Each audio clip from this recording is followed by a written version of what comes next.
Get away. Get away. Get away, chilly Jordan. I wanna cross over and see my Lord.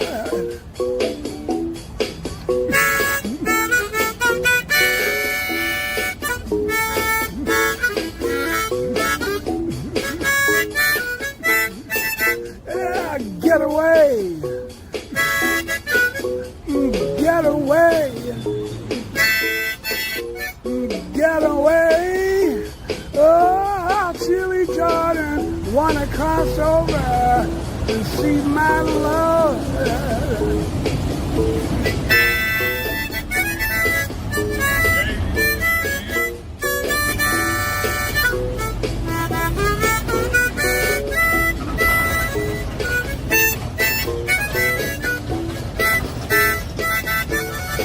Well, you know, I promised the Lord if He would set me free. Well, I'd go until I find out what the end might be. Well, you know, one day, I was walking along. Yeah. I heard a voice, but I saw no one. The voice I heard sounded so sweet, child. It came down from the crown of my head to the soles of my feet.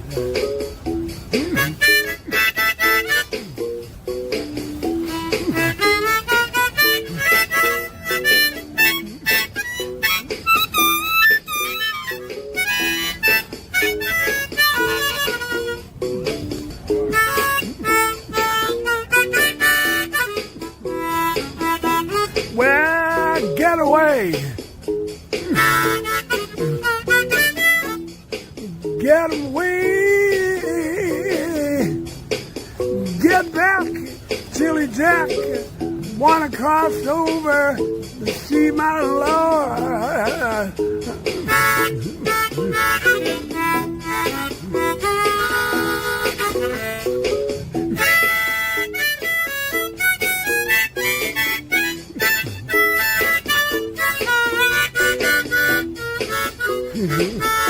Well, you know, one of these days, and it won't be long, you're gonna look for me, I'll be gone.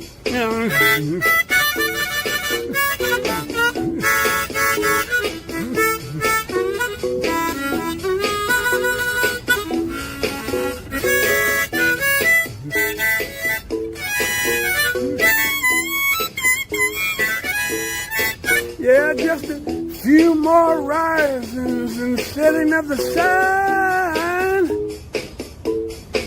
This old battle fought and a victory won. Well, you know, friends I used to love so dear, they gone on to glory and left me here.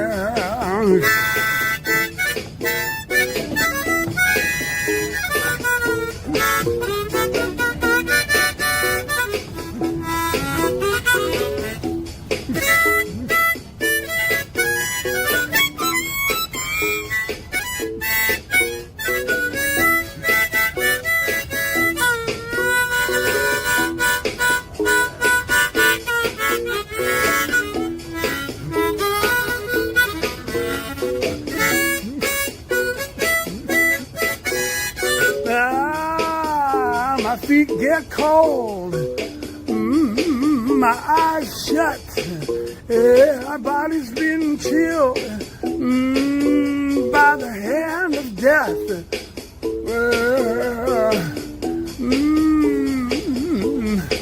You know, tongue glued to the roof of my mouth, folded hands across my breast.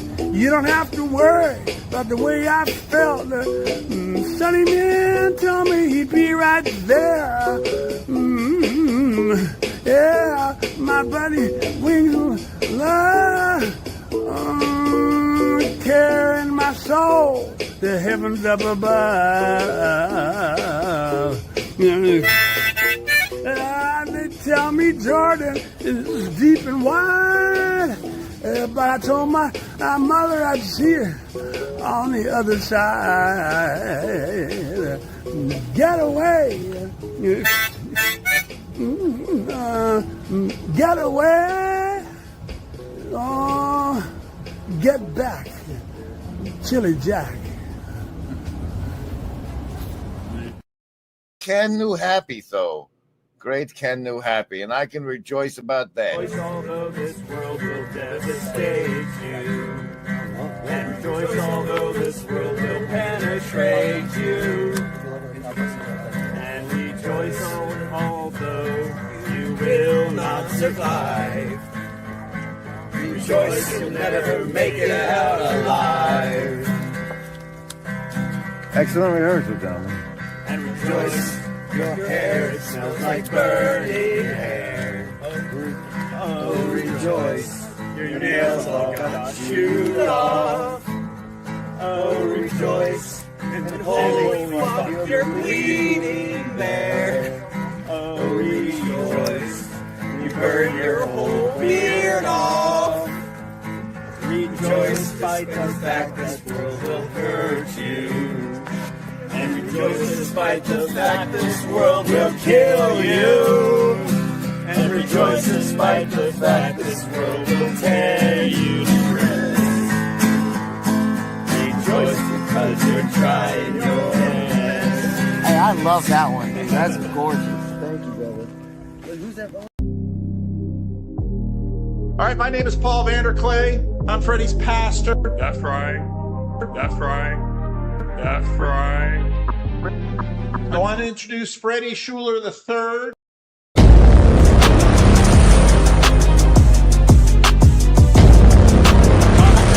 Was good, really though. Go 49ers, Super Bowl. What's up, J-Lo? What's up, T. Grizzly? Doing it really big up in here. Hey, doing it really big up in here. Doing it really big up in here. Hey, one love. One love. I want to introduce Freddie Schuler III. Here we go. I love Jesus Christ every way. I love to pray to him because he's A-OK. Number one, head honcho, like a poncho. But when I'm stepping up to the industry, all the ladies know me. By the way I walk, by the way I talk, I pop my collar, make that bottom dollar, make you holler and scream. For Freddie D, that guy, he's Freddie. I love Jesus, I love Jesus. He loves Jesus Christ. Who's that guy? He's Freddie. He loves Jesus, that guy. He's Freddie. I love Jesus Christ every way. I love Jesus. I love Jesus. I love Jesus Christ every way. By the way I walk, I love Jesus. By the way I talk, I love Jesus. One love to the brothers on 3rd Street, but they gotta open up the book and pray. Cause you know I'm gonna make your day. Every time, every way. When I'm on a mic, like to play. Stepping hard to the top. Never gonna stop all of that hip hop. Rockin' outside. People living and giving, staying on time. But their lives that they're living on Freddie B. And I'm down for the showbiz. All right, peace out, okay? One love.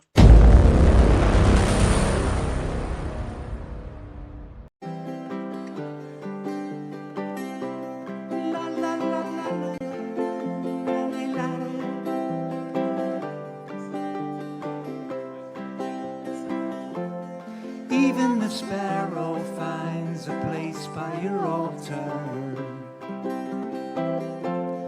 Even the wanderer who roams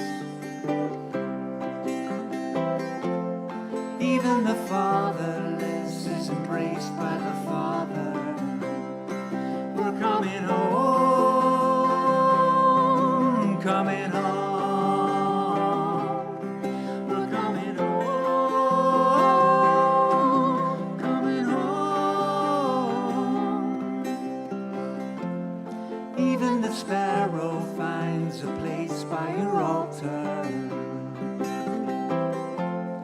Even the wanderer who roams.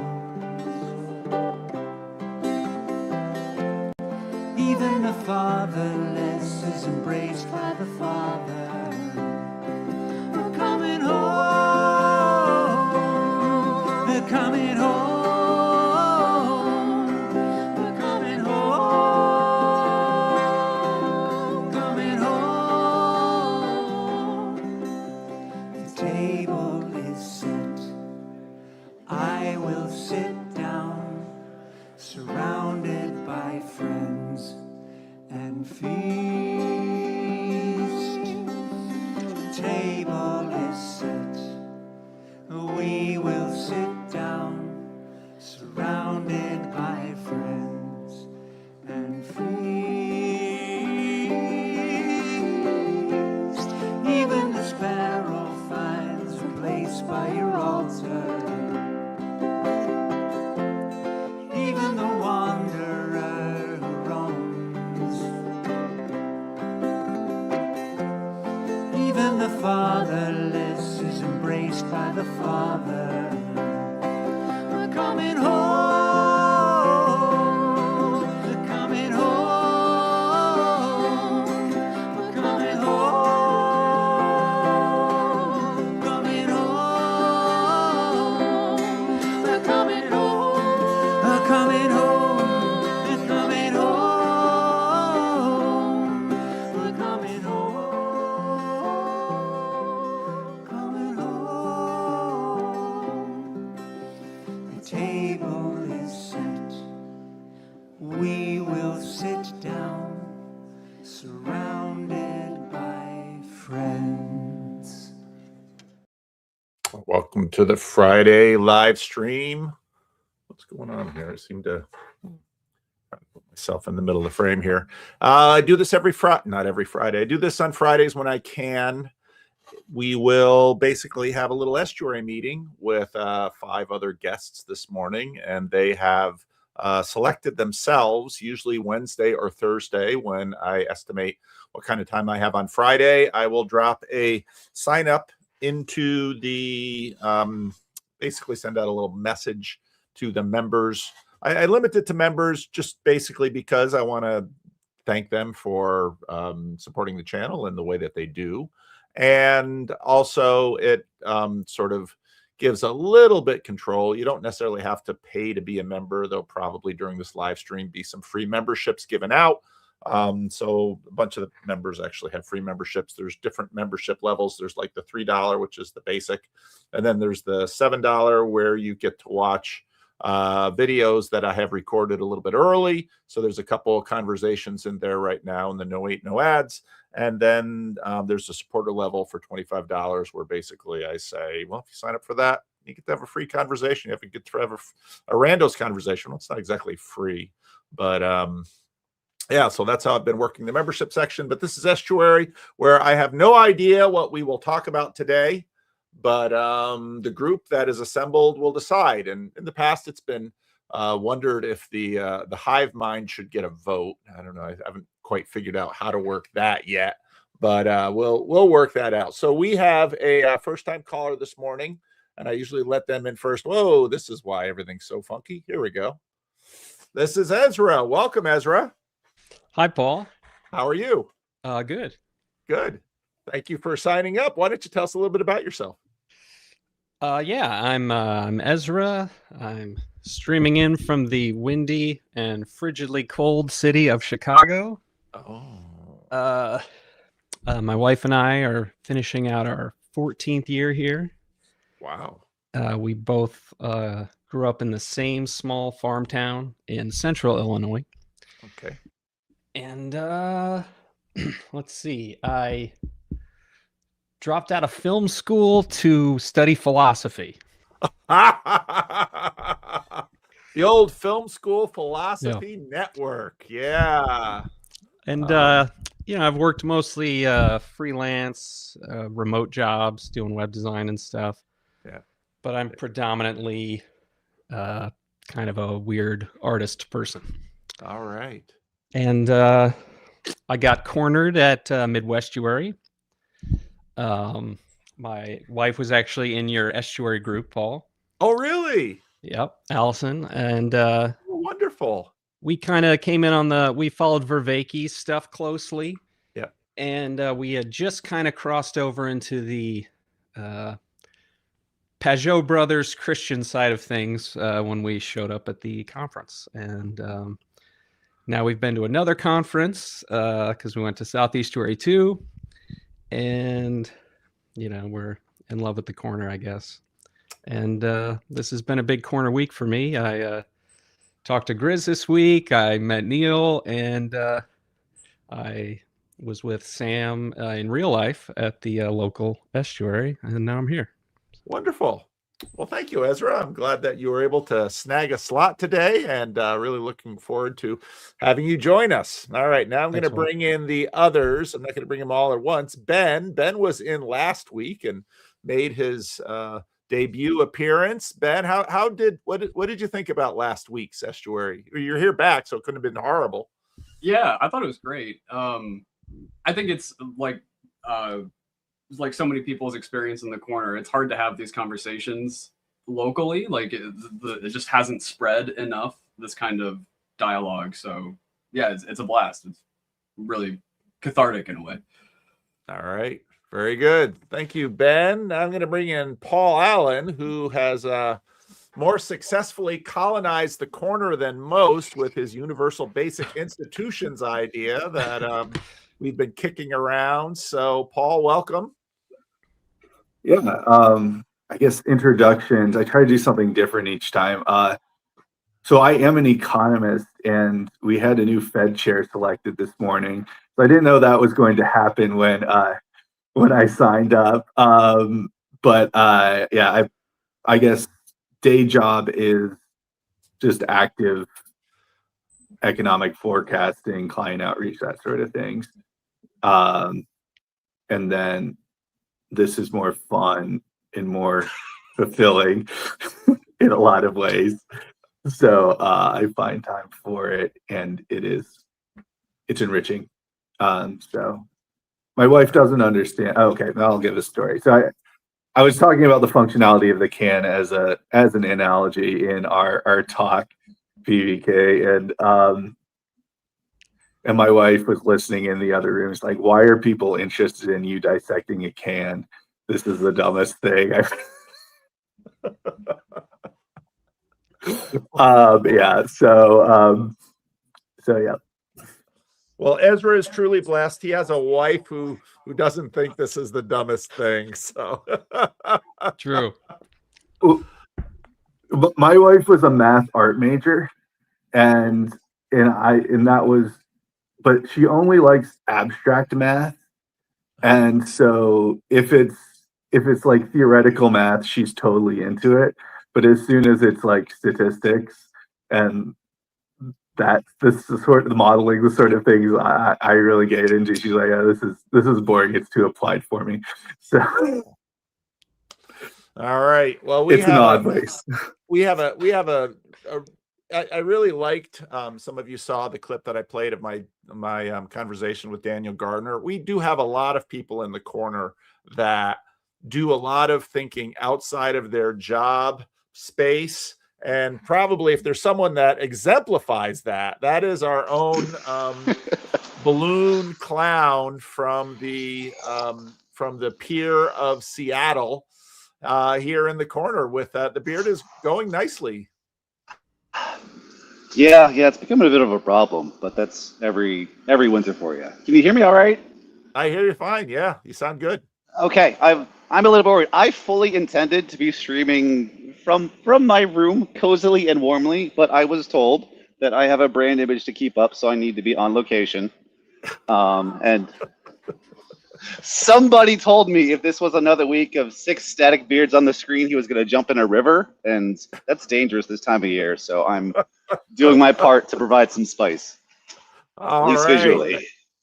Thank you, Matt. And so I usually go in order of, let's say, seniority in the corner. And this fella is deeply senior in the corner. He has written at least one 800-page book. The audiobook is online for free, and you can even download the book for free. And he has found corner people to edit it. He has been involved in making wrestling videos. He has done it all. Our own Michael Sartori. Welcome, Michael. Wow, thank you. I was going to try to not. I didn't want to be marketing myself, so I don't have to now. So thank you. I appreciate that. Yeah. Well. Yeah. I don't know. You gave me the good introduction. Here's my introduction that I'll add. That's salient for my pitch. Heretic sympathizer. Heretic sympathizer. All right. From a Pentecostal, Reformed, preaching background, works with his hands. I think this is all very TLC today. This is all very TLC. Look at that. Look at that. Stone Lion. I love it. I love it. That kind of on location you just can't make up. Well, I'm going to probably keep Matt where he is because his signal tends to go in and out because he's on a cell phone. But so, and just when I pull you up, that's where you go. So I'll take it in the order that I've got you on the screen. Ezra, because this is your first time at Estuary, I will let you pitch first. So what would you like to pitch? Well, let me explain Estuary a little bit. The Estuary protocol is we just did introductions, and now each of us is going to pitch an idea to the group. You're allowed to pass. I might pass if I think all the pitches are really good. Pitch an idea to the group. In the first round, the idea is not to just simply comment on a previous pitch. That will come in the third round. But pitch a new idea to the group so that we have a few ideas on the table. And then the third round, we'll point to somebody else's idea and say, I liked that pitch for these reasons, or those two pitches seem to be talking at a similar thing. That's how we do the Estuary thing. So Ezra, what's your pitch? Okay, my pitch is success. And by that, I mean failure. When is failure actually success and success failure? If the world is upside down, what does it mean to move up in that world? When do you need to fail in the eyes of the world or the market or the algorithm in order to succeed in reality or the eyes of God? I'm a big Sopranos fan, so I think of Tony Soprano, a success in the mafia. If the world you're participating in is a mafia, then you succeed at your own moral, spiritual, and psychological peril. So, all right. At what point do we succeed by our failure? All right. Thank you, Ezra. Good pitch. Ben, what would you like to pitch?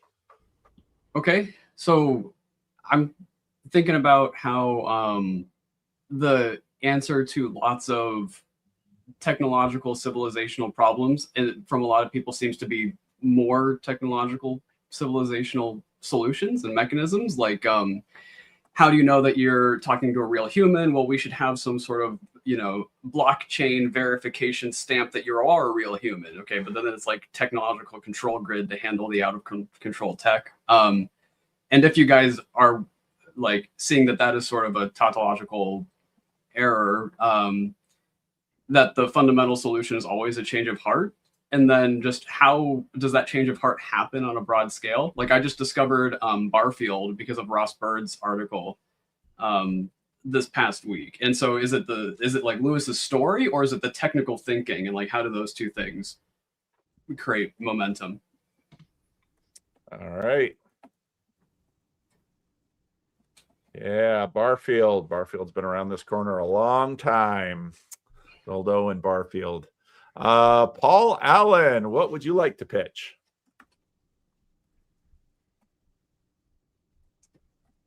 You're muted. Yeah, you're muted, Paul.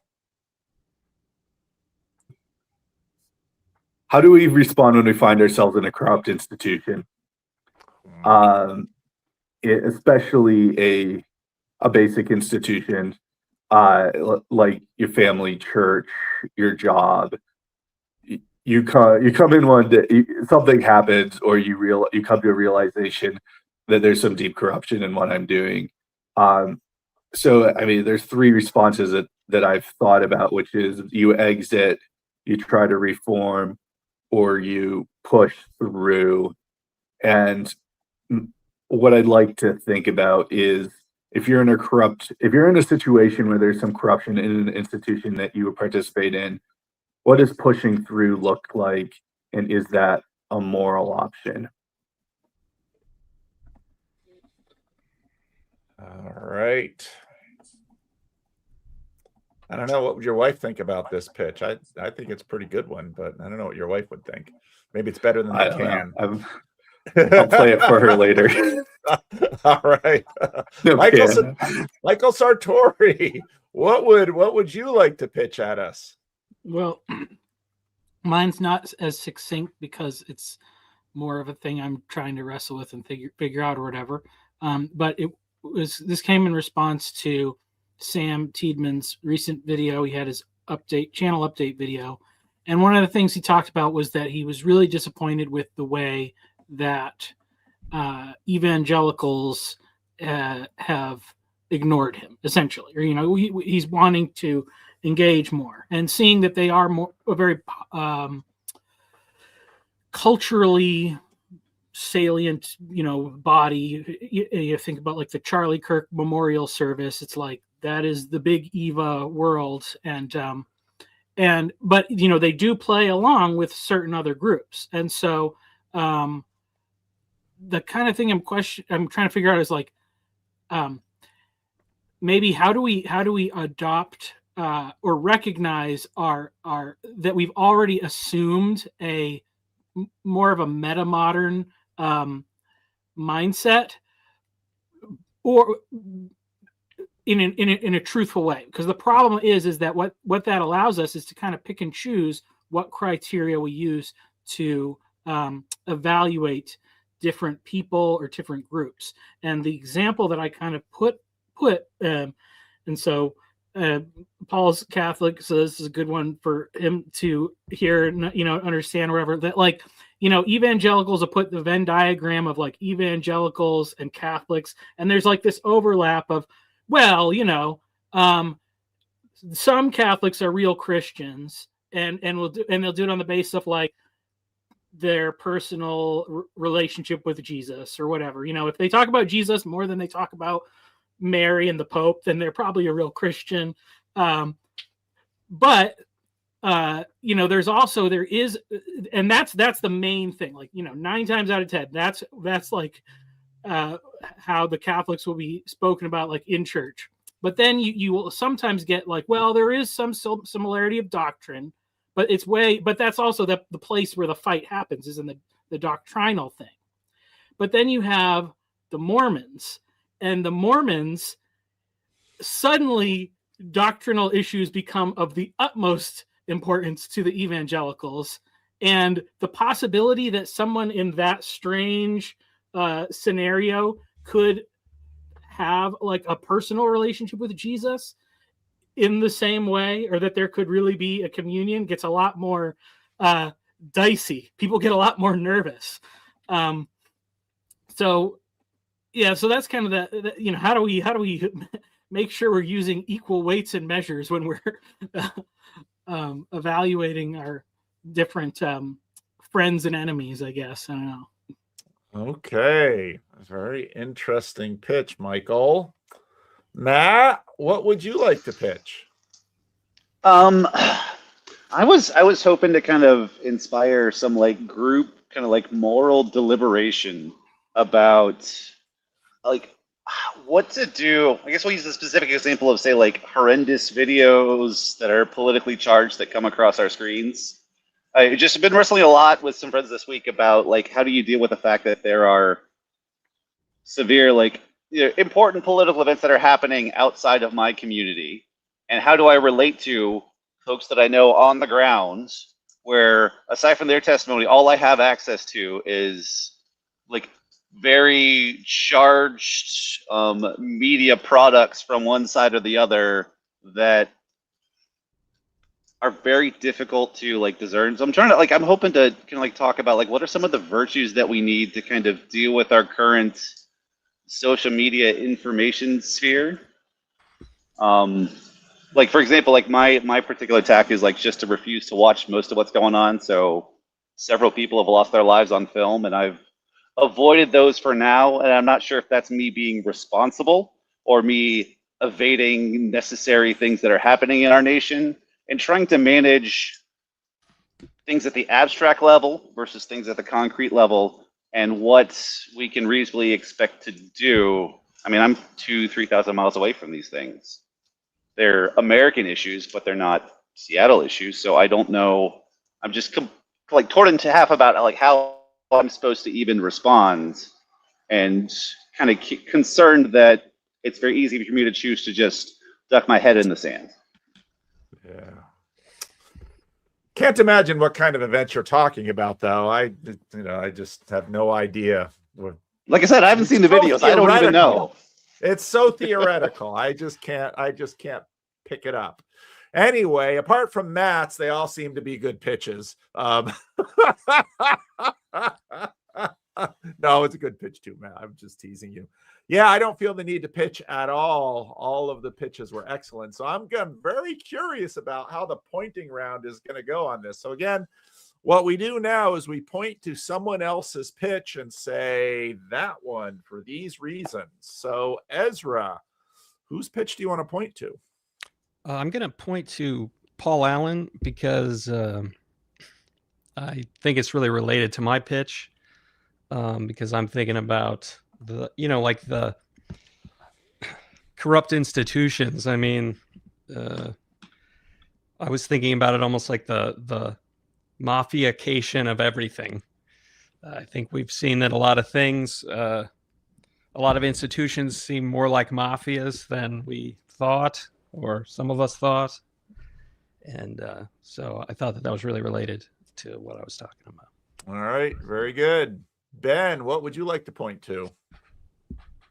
I'm going to point to Ezra because I think one of the themes I feel is like what we choose to value and pay attention to, and like line drawing seems to be something that's happening here. So I like Ezra's as a starting place for that. Okay. I too will point to Ezra, and I feel it's synchronized with what I'm thinking. I agree with Michael Sartori on a lot of his assessment, and hopefully that comes into the play. And Ben said interesting things, but we'll point to Ezra. All right, Michael, what would you like to point to? Well, I mean, I guess I would kind of split it between Ezra and Paul, but because I like that the way that that failure affects the individual is very much a product probably of the corrupt institution, and they're very related, and it sometimes also maybe points towards the solutions. So however you want to split them. But all right, Matt. It was funny, yeah. Ethan, you said your pitch, and Ethan's like, Matt's pitch is going to sweep, and I thought, I don't know, you never know. So Matt, what are you going to point to? I'll point to Paul. I think that's probably the thing that'll be kind of like the most. First off, it's a good group of folks to talk about. I think it's one of those major topics everyone listening is dealing with to one extent or another, with the caveat that I want to make. Like, I'm only interested in talking about this if we're talking about what we do versus how corrupt our institutions are. Like, it's real easy to start yammering about like the guys up there that are making our lives miserable, and I can't affect those guys. They're clearly not listening to me. So, like, trying to figure out how to get by in a corrupt world. I hear Donald Trump has spies following you around in the Seattle, on the Seattle piers, just to not to arrest you, but just to get your wisdom, and it writes it down and they text it to him. That's what I've heard anyway. So, I mean, now you know why he tweets the way he does. Or at least truths the way he does on Truth Social. So, all right, this vote, I cannot move or sway. I really did like all of the pitches. Boy, I was really captured by Matt's picks, actually. And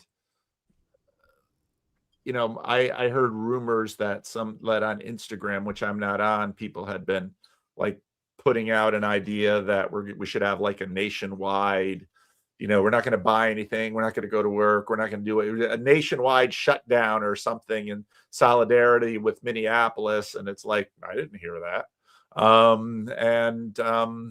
But yeah, I thought, Matt, you really nicely talked about the fact that we see all these things on screens. Nothing's happening locally.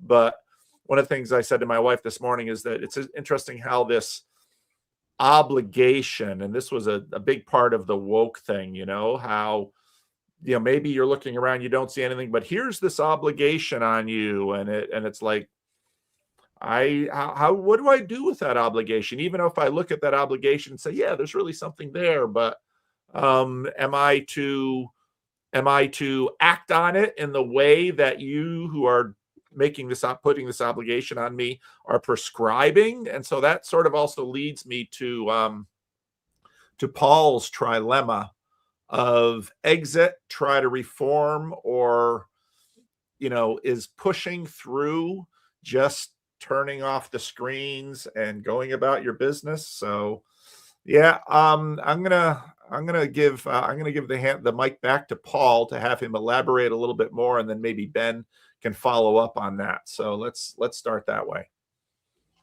All right, I'll start with Matt and a story. So my daughter, so we walk to the bus stop, and we say morning offering on the way to the bus stop, where it's a Catholic rote prayer, but then there's an opening for intercessions at the end.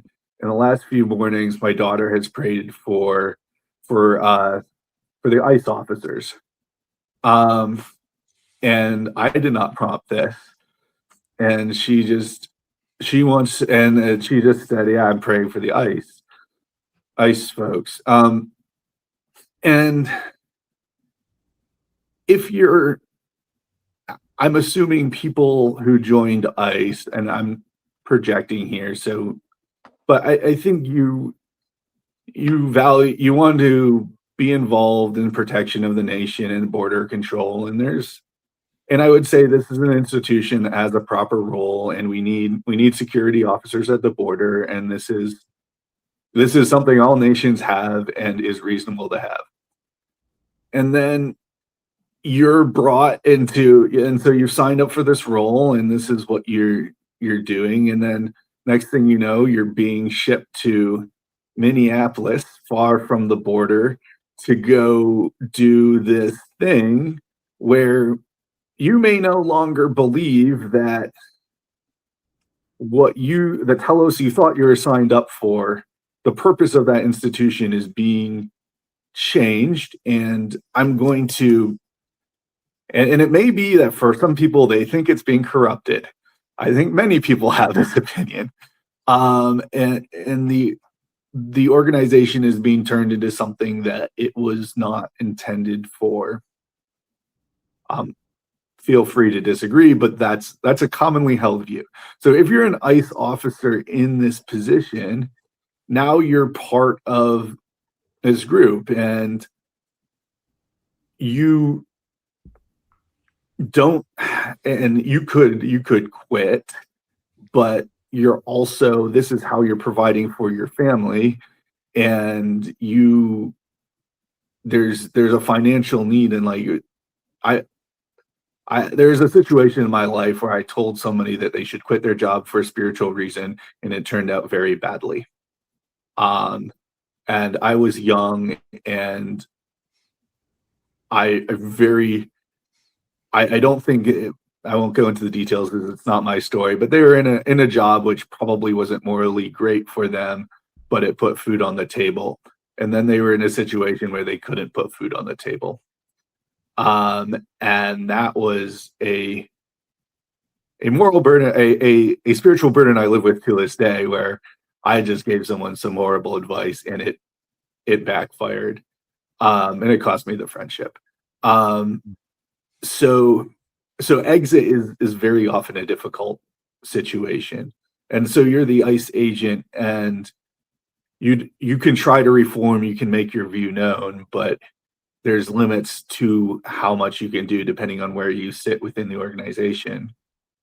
And then the question is, can I push through and trust that the system there will be a self-correcting effect. Someone is going to realize that there's some evil being redone, and then I will step in and push for that reform when it happens. But for right now, I'm going to do my job as justly as I can do within the framing. And can I push through? Is that a moral option?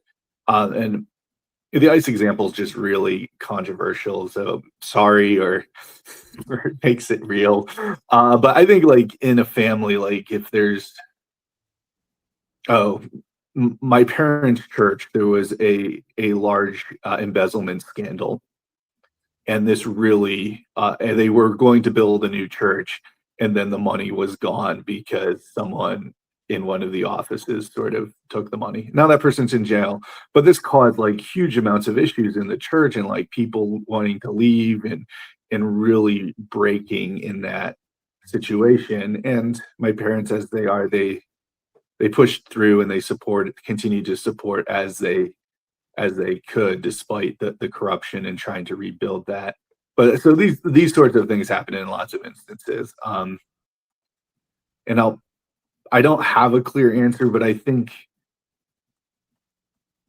part of the Christ suffering is, I mean, I'm going to go with a clear Christian image, but I think part of the suffering is that we sometimes we're intended to take the pain in that situation so that we get to the resurrection on the other side. And you sort of suffer at the corruption, and so I think that is real, but I'm still working on this, so I'll pass it to Ezra. All right. To me? Yep, you. Okay. Yeah. I mean, I think a lot about how no matter how religious or devout or ideological people are, they seem really hung up on the material consequences of what they do. So it's not about whether what they're doing is right. It's about whether or not it works out well in the end, or something like that. And the reason for my pitch is, I'm really thinking about where is that line? Because, take the mafia. You can't participate very much at all in the mafia before you are doing horrifically immoral things that have real consequences. There's maybe not $1 that can be made that doesn't have, a violent crime or something somewhere, connected to it. And I guess I feel like we need to get more comfortable with failure and being willing to fail in the eyes of the society or potentially financially and in severe ways to not do wrong things, and that the trade-offs can become the physical versus the spiritual. That's often the case. It's interesting, the dialogue between Julius Caesar and the pirates. we're talking about, questions of legitimacy. If you are a police officer, you perform, part of, I was listening this morning to, I know, Paul, you might have swung the corner to pay a lot of attention to economists, because I was listening to Marcus Shera's 3-year-old conversation with a couple of his buddies about a book about law and revolution. So 3 economists talking about this book. And one of the points that this guy made was the assumption that with law, there's a level of law that is transnational, and it has to do with a level of reality. He didn't want to talk about natural law, but he wanted to talk about law in that way, and how we've sort of lost that. And I think this pitch for both Ezra and Paul gets into a question of corruption, because we have a sense that, really in a Romans 13 sense, that even dictators, let's say like Paul and Peter had to deal with, even Nero, is appointed by God and will be held accountable by God for their institution of justice on the earth. And a part of that institution of justice is punishing the evildoer and vindicating the just. And the difficulty, of course, that we have is we human beings are very bad at this. And we have a sense of, then we add, let's say, a Rousseauian perspective that says even some of these universal basic institutions can get corrupt. As a pastor, you struggle with this whenever there's a church fight, and you're a clergy. You usually know some things from behind the scenes that you are not able to speak about publicly, and that then builds a tension. And you'll have that in almost any institution that has a public face. And so, these issues are so difficult, because it's also the case that sometimes, there's this old cliche about giving the child a spanking. The parent says to the child, "This will hurt me more than it hurts you." I think very seldom do children believe that. And so I think, this issue, which is connected to many other issues, is very salient.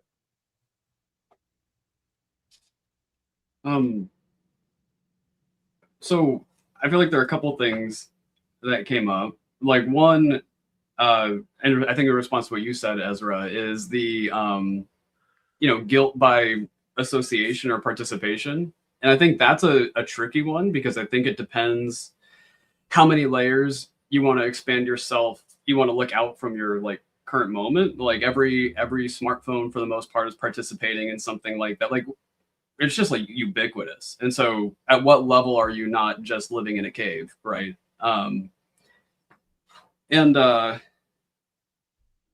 So I think there's probably, I've noticed this in myself at least, that there's a hero complex that sort of wants to come to the surface. Like, I'll leave right now and I'll make a big scene of it and I'll show them. And it's not only does that not change anything, it puts you at risk. And I am just transitioned out of a really soul-sucking job. Wasn't evil or corrupt, but just really soul-sucking. But my priest advised me not to leave earlier last year and to just make appropriate, well-paced plans to transition, because it wasn't, life-giving. And so I don't know, I'm just trying to create a little bit of room in here for non-harsh, absolutist, immediate moves. Feels important.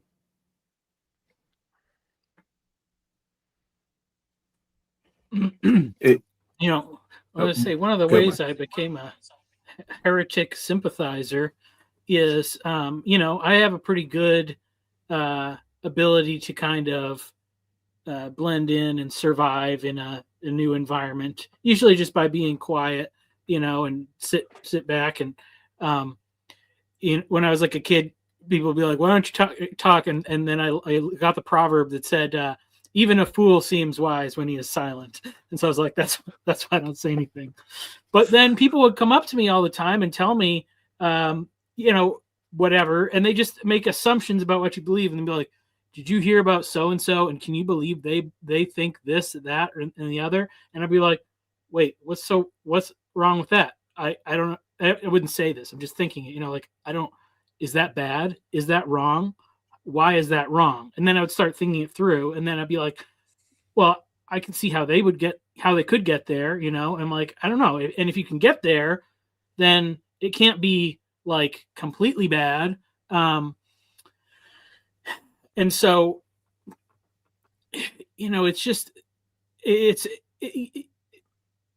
so that whole thing of like that spirit that wants to kick people out of the institution, or sometimes propel a person to stand up and get on the soapbox or whatever. It's hard to really accurately assess just how kind of corrupt whatever that institution may be. They're probably never as corrupt as we really think.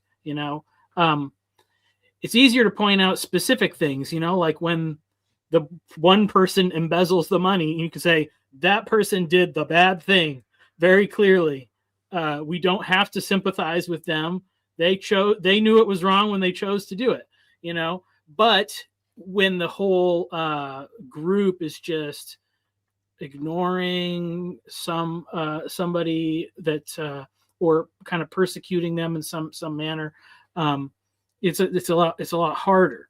And I mean, I think I would say in my own life, like personal failure, which was to think like I'm on this path and things are supposed to go a certain way, and then it doesn't, and then I start to look at like what was wrong with the environment that I was in and why didn't it work out that way, and then I start to see some of the corrupt stuff, because especially somebody who like wants to follow the rules.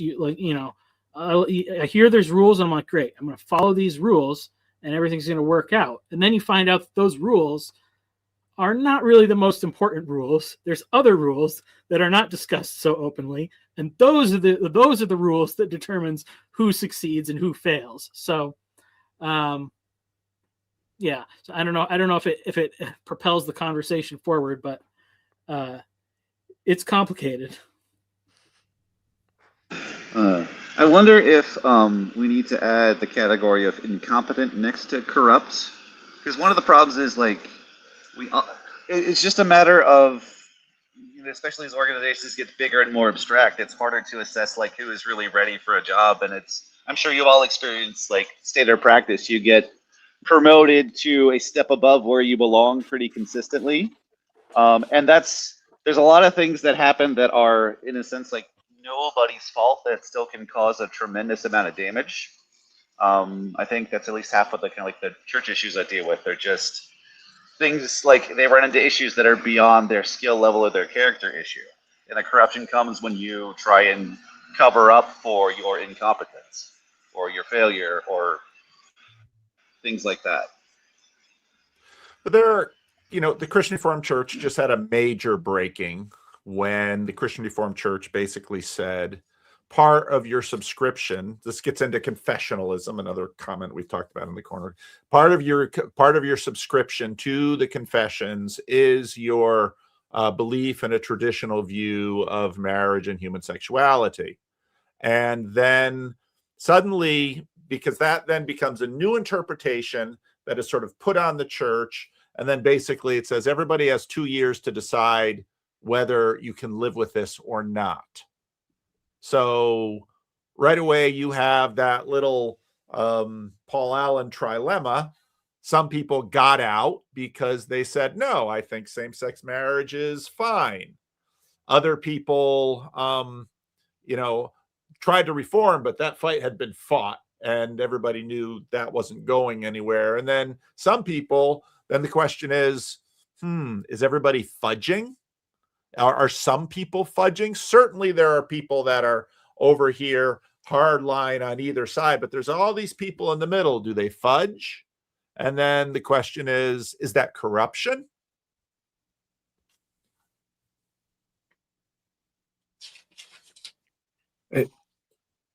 So one of the things in the institutional thinking that I've been engaging in is that corruptions of the institution are not necessarily reducible to a person.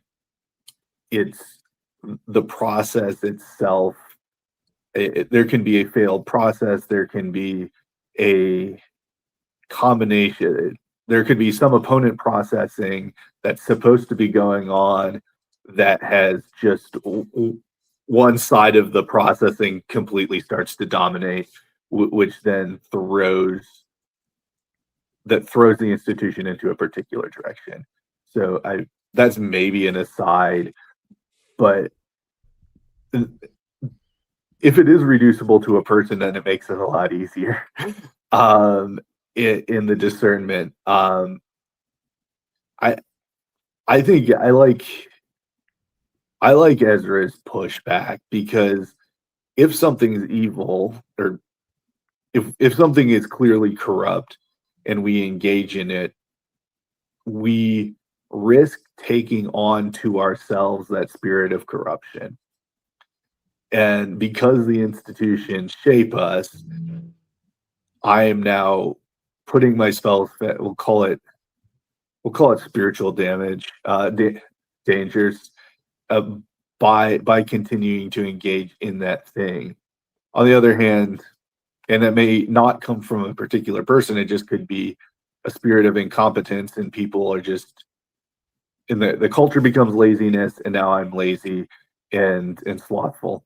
And so the tension is real. Like that seems like a real danger. On the other hand, I feel like in some cases maybe there's salvation for these situations and the corruption can be healed. So if I'm an ICE officer, do I quit now to avoid being corrupted by what's happening to ICE, or do I wait for the salvation of the institution so I can be part of the resurrection? And I'm obviously not an easy case by case, but are there things that is there anything differentiating or guiding in those situations? Because I feel like many of us end up here. I'm happily not dealing with this personally right now, but I have in the past. Well, let's use another example. Let's say you are the curator of the Museum of the Vatican, and you understand that you have millions of dollars of property of art sitting in the Vatican.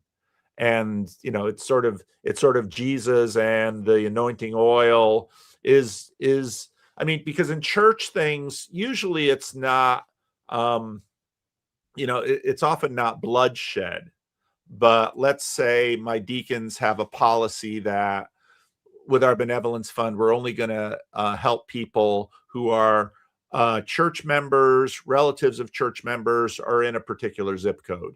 And then other people come to you and they have a real need, and but we have this policy.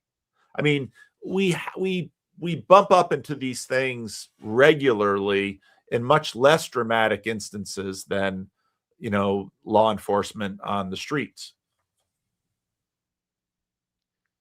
Well, yeah, I think I was really thinking of the personal, where the degree to which you take the corruption into your own heart. Yeah, I'm thinking back to Ben's pitch, where change of heart is really what's needed. For tech problems, and then we just have more tech. Let's just do more. I think of that as like we have corruption problems, and a lot of the proposed solutions are like more corruption to solve the corruption. And I think that the change of heart can only come from people having hearts that are not corrupt. So I think it can only come from individuals' hearts not being corrupted. So I'm interested in trying to find the line where your heart begins to become corrupted and how you can participate in things without your heart being corrupted. I mean, I take an example like the corner, where, you know, like a lot of the original randos have started YouTube channels of their own, right? But what if, and this was a thing that even Sam was talking about in his Transfigured update, like, is he just gonna try to compete with Christian YouTube? Because then you raise questions like audience capture and how do you do that? And what kinds of things do you have to participate? I mean, it's one thing to get a nice haircut, which is most of what YouTube is about. But past that, you know.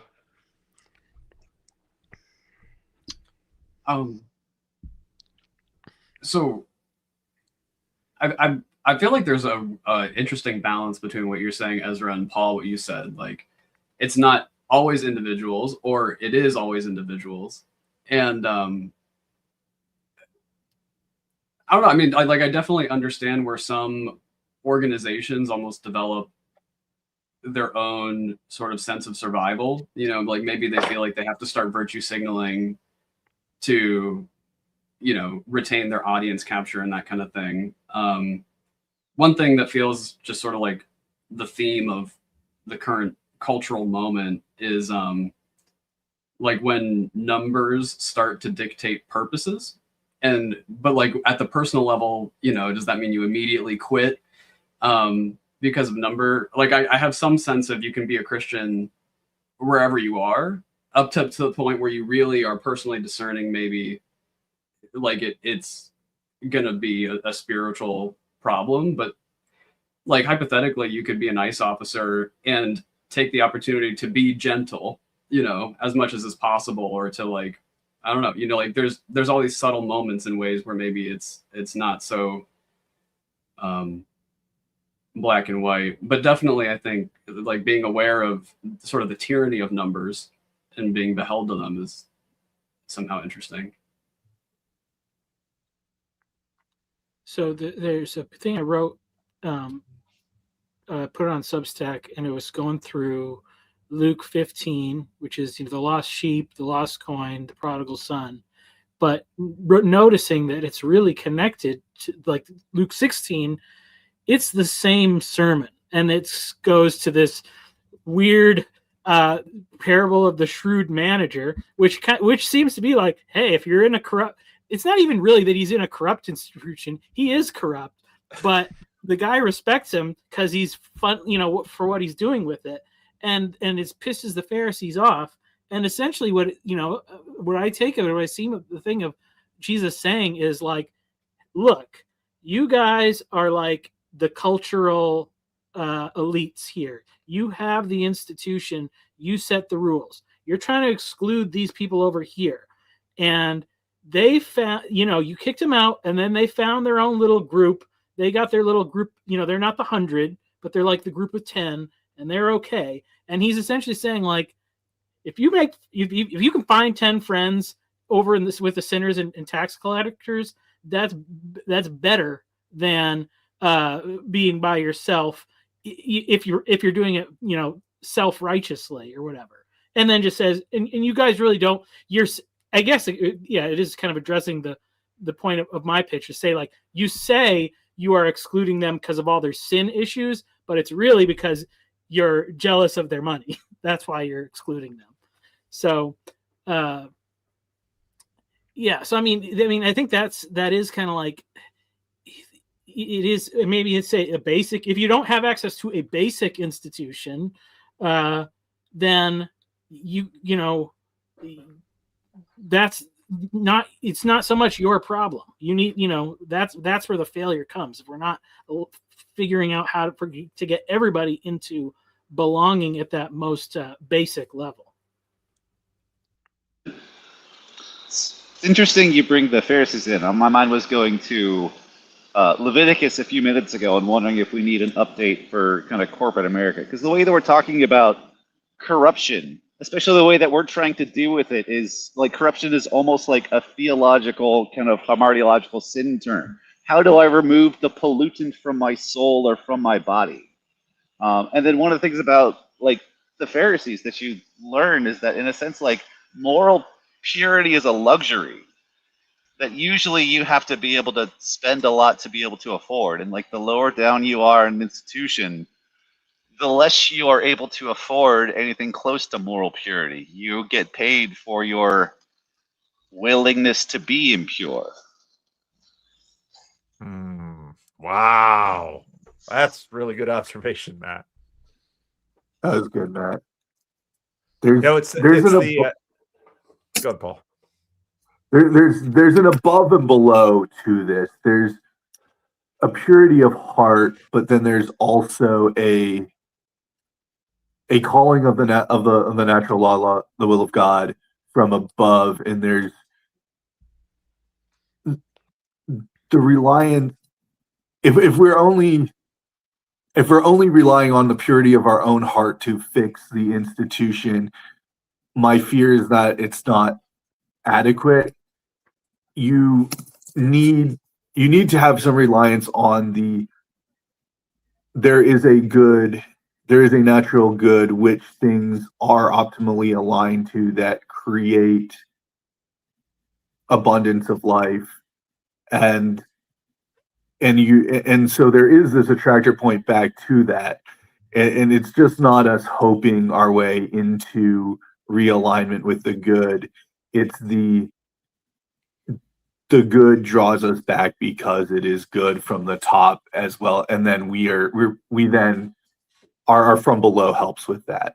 So I think like ICE is going to reform because they're going to realize they will not. ICE is.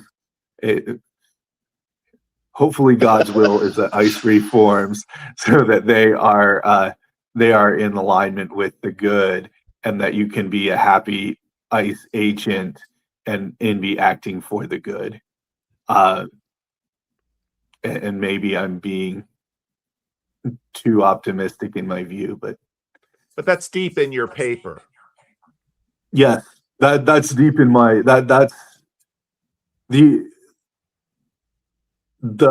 ethic that I lay out is only true in this Pagonian, are we going to adjective that, world where we have this fractal that is going up towards God's will, the good. And I think in the story of Jesus, there's this amazing tension where on one hand, so last week I preached on Nicodemus coming at night. And, we know you're a teacher sent from God because of the signs that you're doing. But then Nicodemus, why are you coming at night? Because, and Jesus simply refuses to align himself with any of the existing power structures that were in his culture war. And of course, we see the resurrection as vindication. But Jesus, on one hand, is a rebel. You have Jackson Brown singing the song, the rebel Christ or the rebel Jesus. I don't remember which it is. But so on one hand, you have that. But on the other hand, he's also the one who says, no, I am in alignment with the Father, and my demonstration of being in alignment with the Creator God is displayed by the signs that I give to the world and is displayed by the resurrection. And then I ascend and I sit at the right hand of God, watching over history. And so, part of what Jesus does is twist this. And on one hand, he's the inspiration to the low status rebel who says, take this job and shove it. I can't deal with your corruption anymore. I'm going to be pure, and being pure means going alone. And I will be vindicated. And you can find plenty of such people in history. Saints often are this way.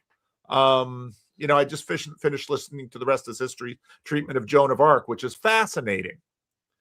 And, and so was she someone sent by God, or just someone who was just this weird conservative monarchist who just believed in this institution and in the midst of a civil war? So, in Christianity, you have these seeds from above and below, because the prophets, the ones who hear from God, are all, executed outside of Jerusalem. And so in Christianity, you have this deep tension, which takes, let's say, common religion that says, Job's friends, well, success, back to Ezra's point, success demonstrates validation by the gods. And Job's friends were on that page. Romans were on that page. The Romans have the best gods because they rule the world. And winning is divine revelation of alignment and truth. Now, it was a little bit more difficult with the meta divine realm and a polytheistic scene. At least you're in alignment with the strongest gods, maybe not the most right gods. And you can hear that tension in classical period too. You can see that in Odysseus, who basically is this human that beats Poseidon. But all these tensions are very old. And Christianity with Jesus, even Islam continues to say, well, Jesus didn't really die on a cross because God would never let such a prophet lose. And so that's what's fascinating me about the current state of the clerics maybe losing. Now, all of Sunni Islam might say, see, the Shias, they're all wrong. We Sunnis, we're blessed by God. But the crisis within Sunni Islam is the same when, of course, Saudi Arabia needed American troops to protect, in the Holy Land. And they said, how can God allow us to lose? The Israelites had the same problem. So, these themes are just running through our current cultural moment. Well, yeah, that's very much what I was thinking about. This is kind of what I was thinking about with the sense of hierarchy and what it means for a world to be upside down. Like, like if I'm being executed as a thief, I'm being crucified as a thief, perhaps like a petty thief. But how high do you have to be in the Roman hierarchy to steal from thousands of people, or like in our present day society,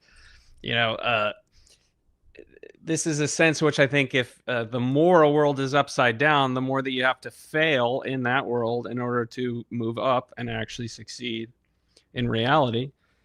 And, it's a thing that's very big in like punk, I'm like punk aesthetics or punk art. There's a sense of which we don't want to participate in the system because it is so corrupt. And there's this quote, I think actually by Roger Ebert, where he said that punk was the art of failure, And so I think about that in the sense in which Jesus was a punk, The period codes in the punk scene are insane. It's ridiculous, and they're completely blind to it. It's hilarious. Well, yeah, I mean, I definitely have my own definition of that as a very abstract term. But yeah, I think there's the sets of temptations you are set with as someone who has ascended the ladder becomes much greater. You have access to more possible money, more woman or power or whatever it is that tempts you. And so as you ascend to that place, your moral fortitude is tested.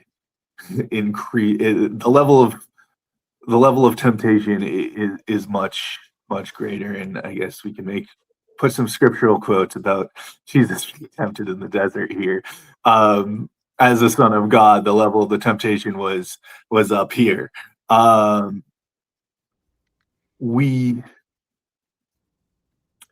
My concern, though, is that if we require of the good person that they abandon those positions out of fear of temptation, we are going to then open those positions only for people who enjoy the temptations and are willing to take hold of them. And this is a very messy thing, but I think it goes to the parable of the talents, and there's more to steal if you start at a higher part, but then there's also this greater expectation, I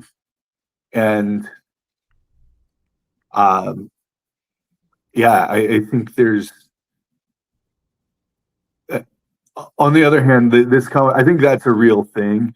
On the other hand, I don't think like the 99% of us aren't dealing with that specific risk, except in the small ways. I mean, you can be a tyrant in your family, and that's horrible. But there's, I don't think. I think your moral expectations you have to be more aware as you are raising into these positions of greater capacity, and I don't think there's a very clear answer to that. But I don't know if we all go punk. I know who will be left, and I'm not very excited about that either. Well, and in a democracy, we vote people up the hierarchy and we elect presidents of the United States. And I've often made the point to people that it's not incidental that in some ways the Republican Party, that in the culture war sort of positioned themselves as the gatekeepers of certain kinds of morality. Now, I'd say the Democrats are gatekeeping other kinds of morality, but that the first divorced president was elected as a Republican.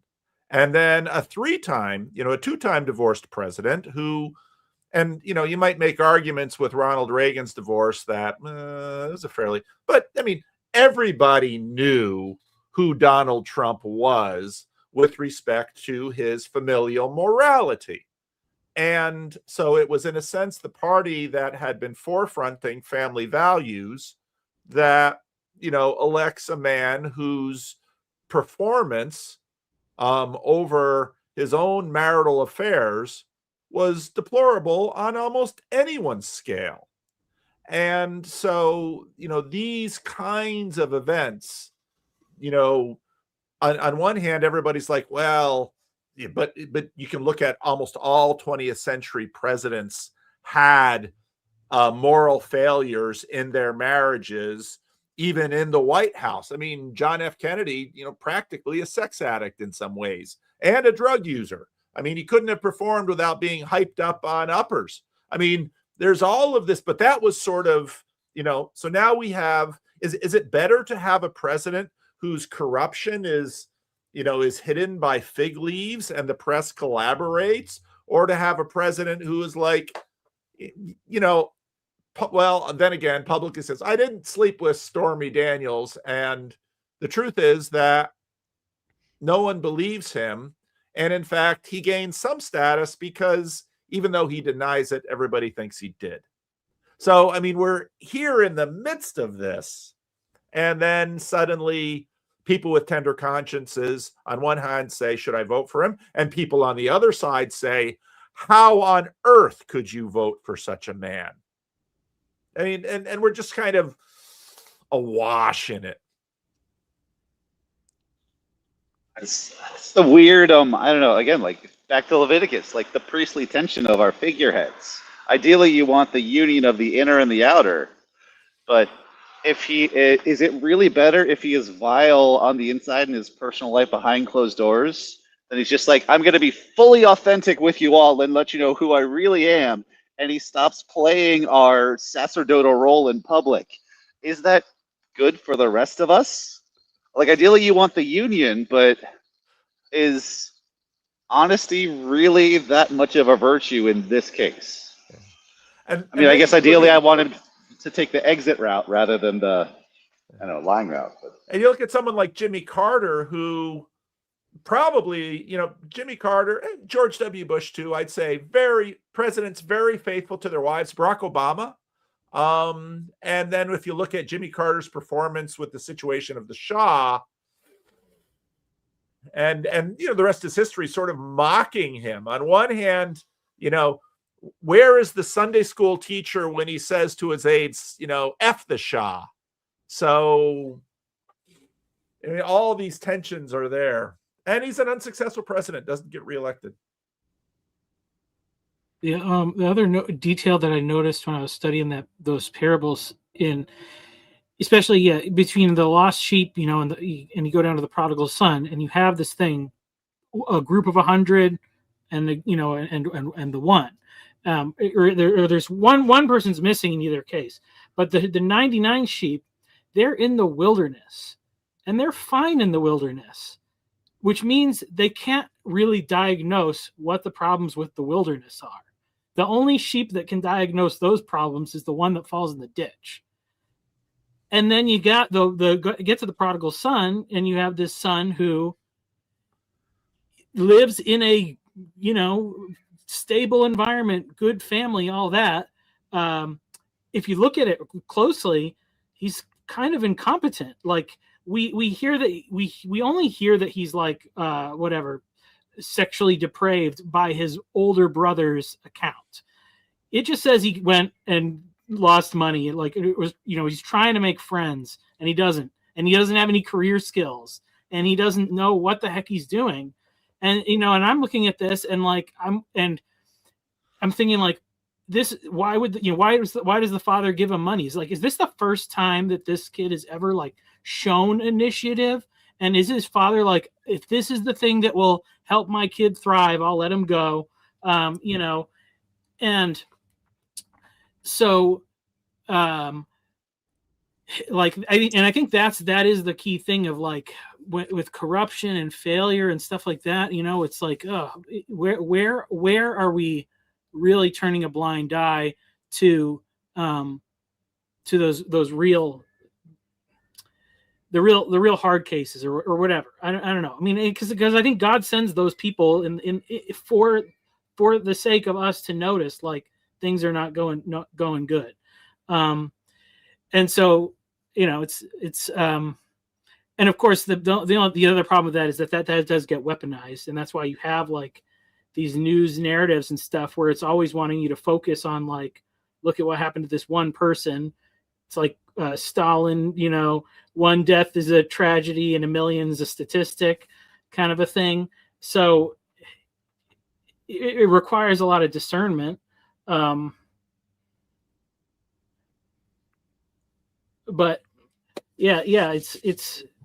but my main point was to say that thing of, like when if your life is like pretty good, you kind of don't know what corruption you are blind to already. And maybe it's not even necessarily correct to think of it as corruption, or it's something that needs to be changed, but you let God handle it maybe instead of worrying about it yourself. So, man, I think now that we're on the sort of media topic, I think, have any of you heard of mass formation psychosis? It was a term that got coined sort of around COVID era, and it's just the idea that sometimes these like what feel maybe like existential threats or widespread moral failings almost themselves become a type of idol. Like it takes the relationality out of like people to people, and it like binds you through this abstract cause, but you're like more isolated somehow, like it doesn't seem I know this isn't I'm gonna like typecast a little bit here, but it doesn't seem like an accident to me that sort of the extreme leftist world is the world of like, by and large, like extreme mental health, loneliness epidemic, but they're also the most like vindicated in their, you know, abstract causes. And I think it's one of the church fathers or a priest, I forget who said this, unfortunately, but the line was, the more I care about humanity. No, it's in Brothers Karamazov. The more I care about humanity, the less I find myself caring about any particular person, and the like less patience I have for them. And so I do think it's at least important to call out that a lot of the optics of what we see non-locally is psychological warfare, and in its way is an idol, because it does take our attention, which is, you know, an Emil Gilchrist line, which is like, that's a moral act. No, I think you're right. And, you know, one of the things I notice is that, oh, we're lighting our hair on fire. If I had some, it's already burned, obviously, over Minneapolis. Well, before it was Gaza, and before that it was, and before that it was, and before that it was. And at some point you figure out someone's just pulling my chain.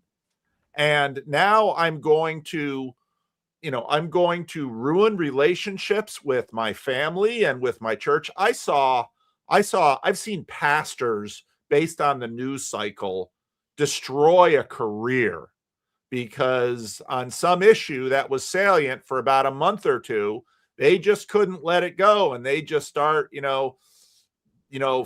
feeling all prophetic in the pulpit. And before you know it, they're done.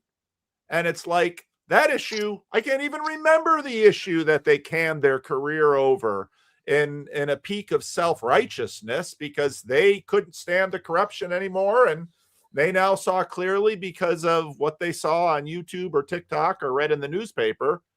And, so, at the same time, we have these old stories of, well, didn't television make the civil rights movement win? Didn't television deep six the Vietnam War? It didn't stop the Korean War, which was probably just as awful. And it wasn't there for the Second World War. So no, that's a good point, Ben. And it again gets back to Matt's pitch. I think. Oh, sorry, I was just gonna say I'm thinking of like when I talk about like the mafiacation of everything. I think I'm thinking about the point where there's nowhere to exit to. And then it more focuses, it may focus back on the our individual, like I think that's why we're sort of in a spiritual, such a spiritually intense moment, is because there's this growing sense that there's nowhere to exit to. And it's similar to like your life. Like you can't exit the problem. You're corrupt or you're not. But there's a point where exit is just you die, And so if there's nowhere to exit to, the question becomes how could we ever reform this system, And I think that, my intuition, I guess, is that this is a spiritual question with a spiritual answer, and and that if enough participants in the mafia had changes of heart to a certain extent, that it could go they could go into legitimate business over time. I think this sort of brings me full circle on the universal basic institutions, differentiating them from like these mid-level sort of media spirits that Ben was talking about. If I'm participating in a mid-level spirit, it's primarily directional from it to me, informing me, and I have very little agency. I'm basically just surrendering agency to that. If I'm in a basic institution, which is a granular thing where I'm showing up and doing the actions of the institution, my participation is real and meaningful to that institution, and there is a sense where I do have that agency.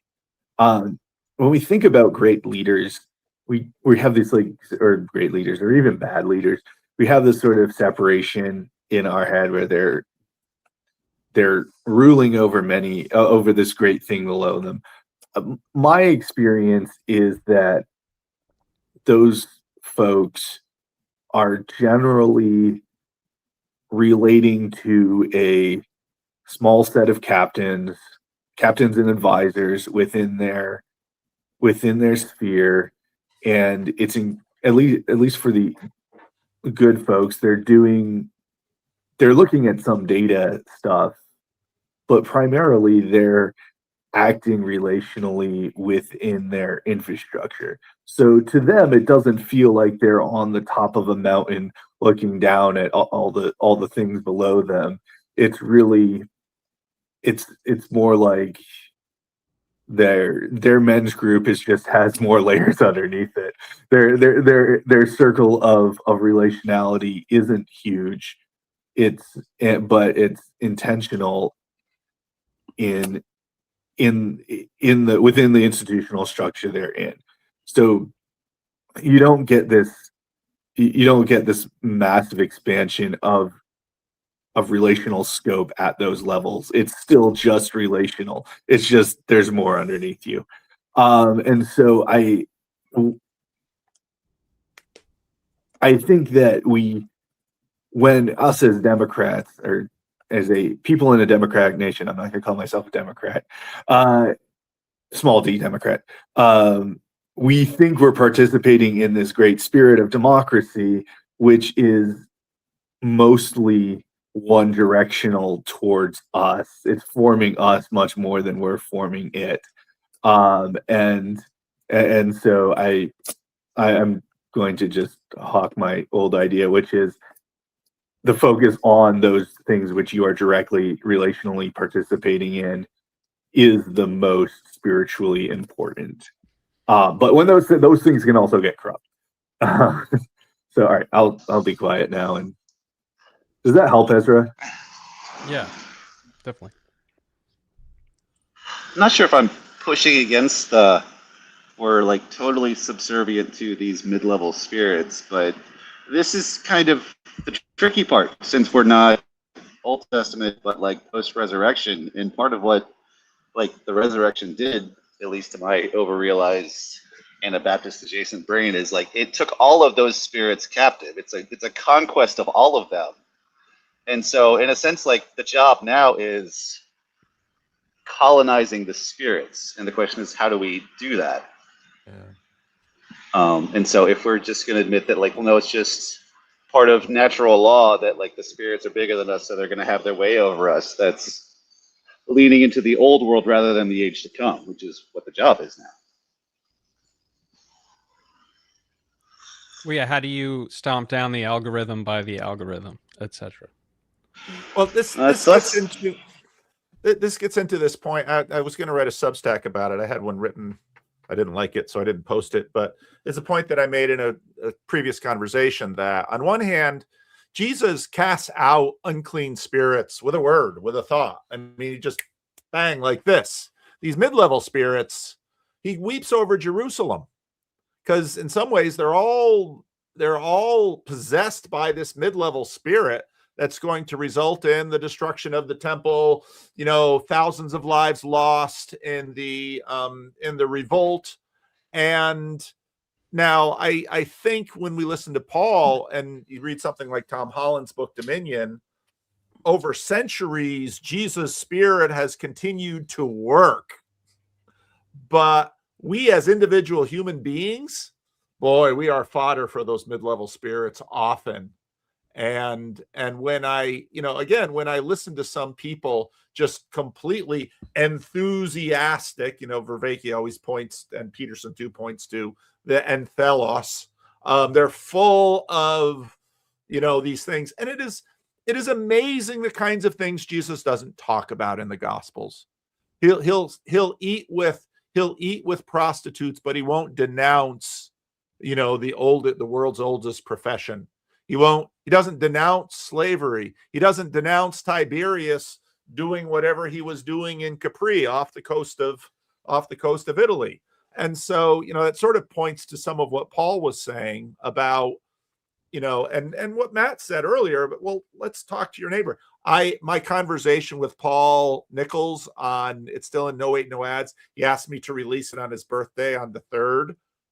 It's an amazing conversation in many ways, because Paul is so articulate, but it gets into these questions of Paul in the end basically says, if the world is going to win, good people need to gain money and power. Now, again, on one hand, I'd say, yeah, if people are going to have money and power, I want them to be good people. But is that the way the kingdom comes? And if you look at Jesus, I would often say to people, if you live like Jesus, you'll die like Jesus, and you'll be raised like Jesus. When I say that to a lot of people, especially those outside the church, who aren't sort of indoctrinated and always having to agree with Jesus, they're like, are you really sure he's an example of success? So my wife and I both really love Les Mis. And one of the really interesting things that happens in that story is right from the get-go, Fantine loses her job because she's hiding a child that she had out of wedlock, and then sells herself into prostitution to cover her living expenses while her daughter goes and lives with some tavern keeps. And it's like, do you fault Fantine for that? Because at the end of the story, she's in heaven and she launches Jean Valjean's entire quest that transforms his heart. And so I don't know, I think one of the things I'm sort of dubious about, and again, another thing that I've noticed in myself is, are you really a part of a corrupt institution because, it has some LGBTQ training you got to sit through once in a while? What's so bad about that compared to what it allows you to do if you can have a strong marriage and support a community and have 20 people over for dinner? And maybe that's just a little bit of pride that you don't want to bear that particular cross, that super distributed, ineffectual, thing that feels so evil is maybe actually trying to trigger pride. Because I know Christian Baxter is big on the caution of evangelical churches becoming too obsessed with numbers and then sort of losing their heart.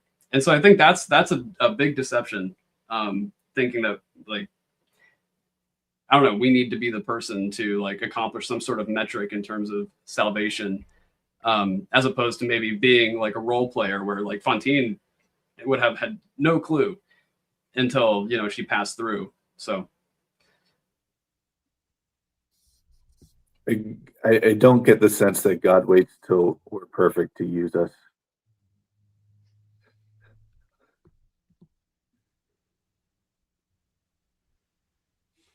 It's true. I certainly, you'd wait forever.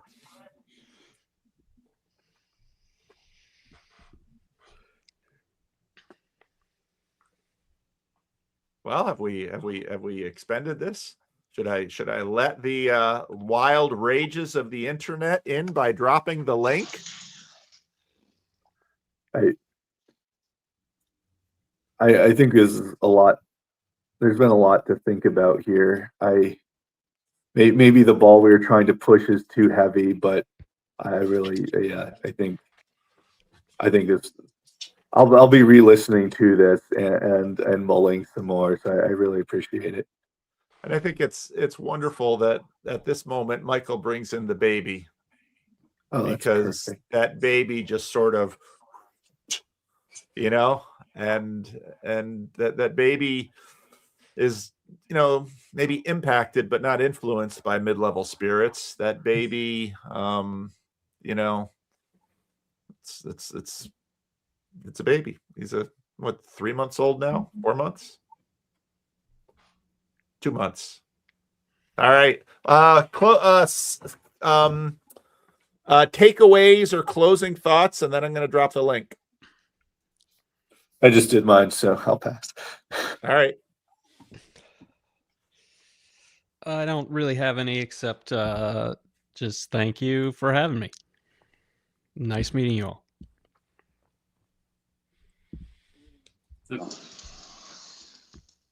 I appreciate Paul Allen and his discussion of institutions kind of continually taking us back to like the natural law, the moral law.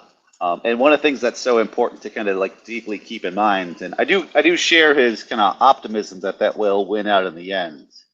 And especially we're dealing with ground level, potentially corrupt or incompetent institutions, remembering that like the natural law, an inherent sense of, or at least craving for goodness, is available and is felt by everyone. Like the natural law, if you work in concert with it, you have, that is in itself like a massive spirit that you can work in concert with. Like that's the world that God created. And that's, I think, often a power that we underestimate, that we slowly try and live in agreement with the world the way God made it. Remarkable things can happen, even in our very small circles.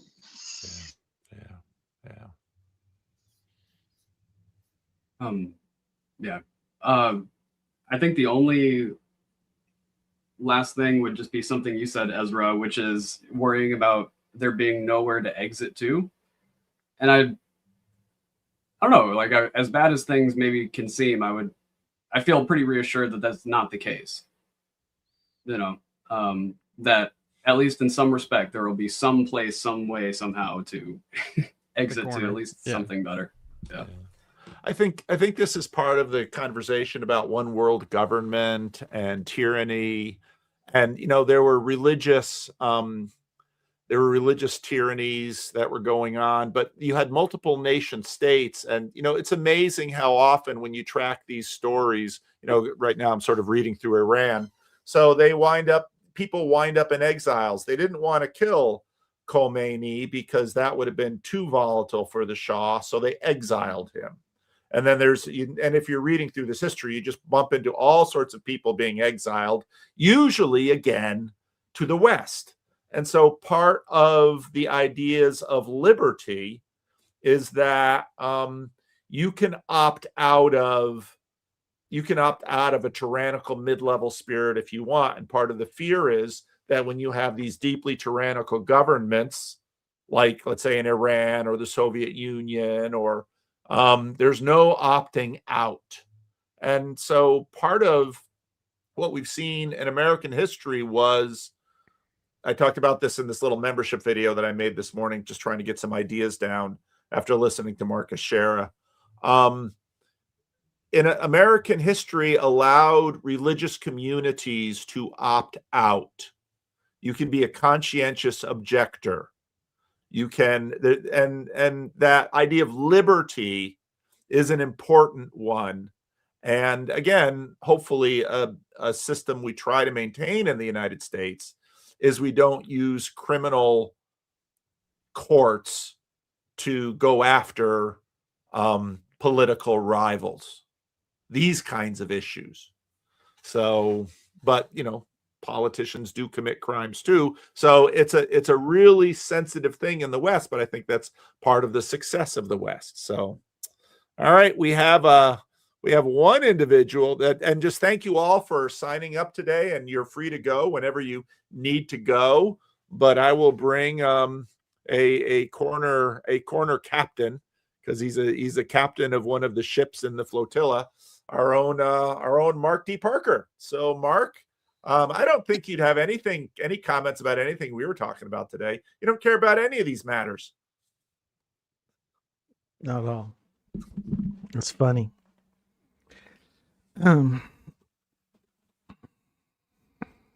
Well, you talked about, you mentioned Michael bringing up the baby. And if you're confused about how to behave in this world, it seems I'm so simple and I'm such a fundamentalist. It seems to me the easiest way to how to know what spirit not to participate in is I'm not going to trade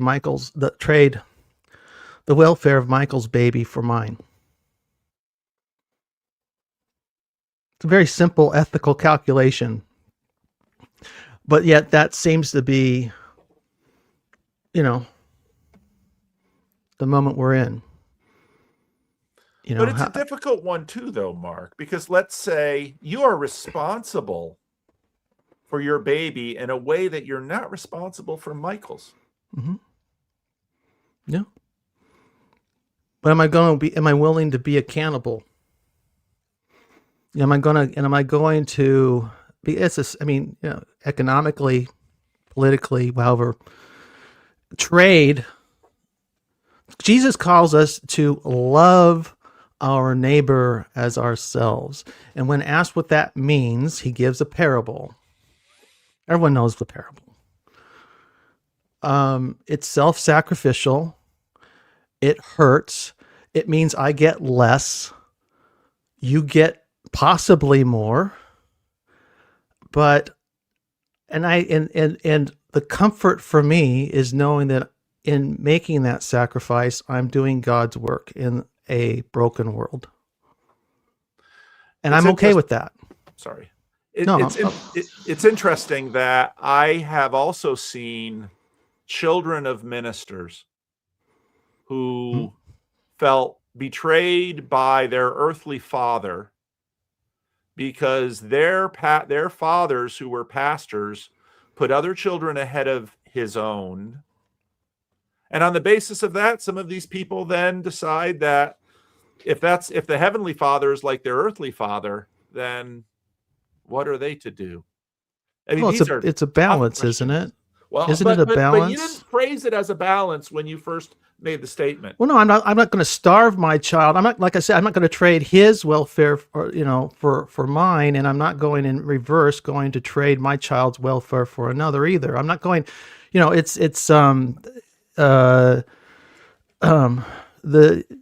makes me think of the pathology that possessed Nazi Germany, where it's like you're going to give your all for the future, right? It's for the greater good. That's irrational too. You do have to balance, and part of too what you see in this deconstruction of a lot of pastoral families are what breaks those children: the sacrifice that was made by the family, or the hypocrisy they witnessed at home. That which broke them more? Usually it's either or. I find children of clergy parents, when the parents were hypocrites, that's a certain kind of breaking. But children of clergy parents where there was all of basically the children did the math and said, Dad loved everybody. Dad loved his ministry, which may very well have been his ego more than he loved us. Mm-hmm. That's the hypocrisy part. Yeah. Well, that's not hypocrisy. Well, it is.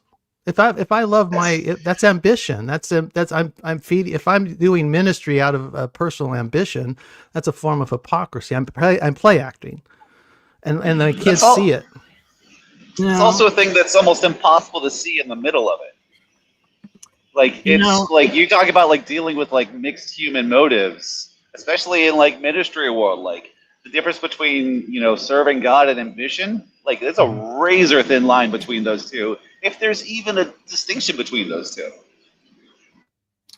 It's interesting, when God, first speaks to Moses and he says, I'm the God of Abraham and of Isaac and of Jacob.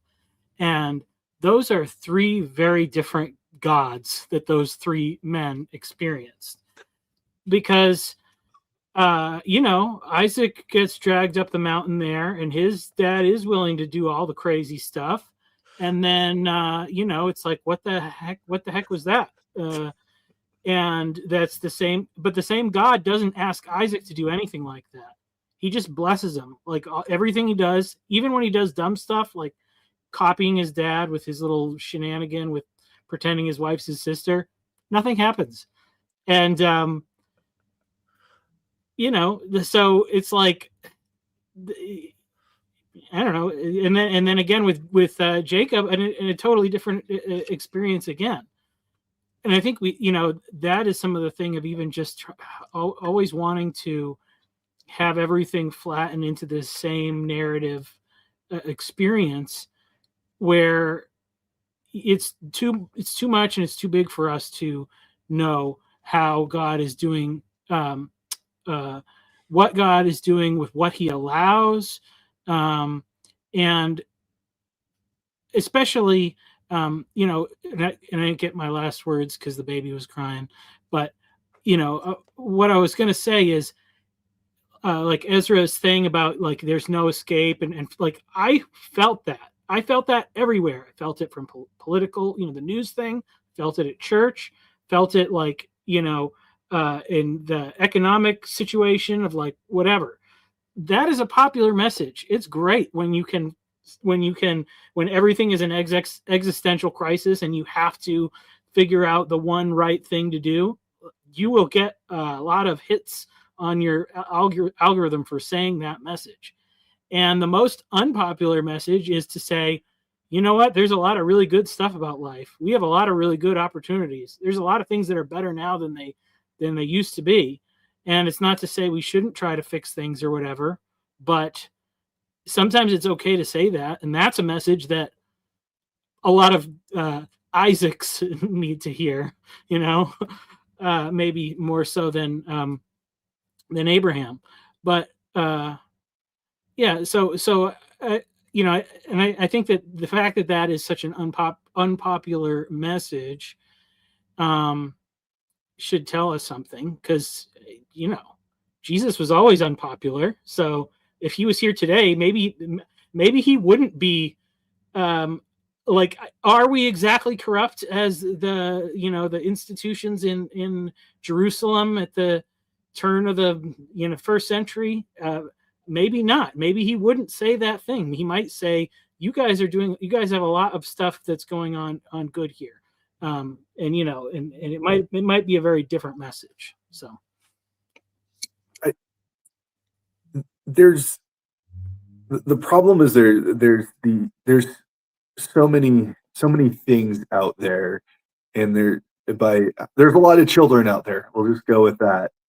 And when we start constructing these trolley car problems on which way do we pull the lever,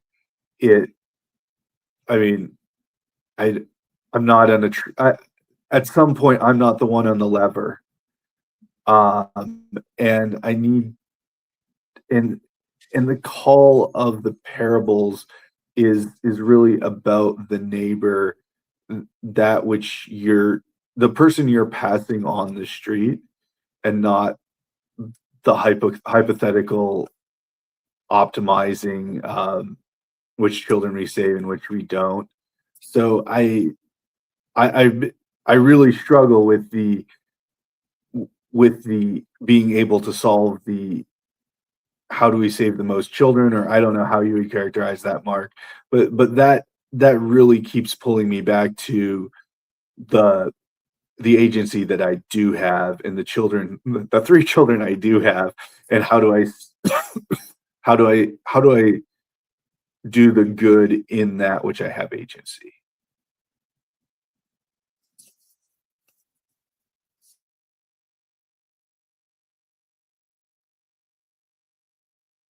I really appreciate today's conversation. It's, you know, it's not the kind of conversation that you'll walk away with answers, but I think, you know, we've really wrestled with a lot of really difficult things today. And like you said, Paul, I'll go back and I'll listen to points of this, and I'll ponder them,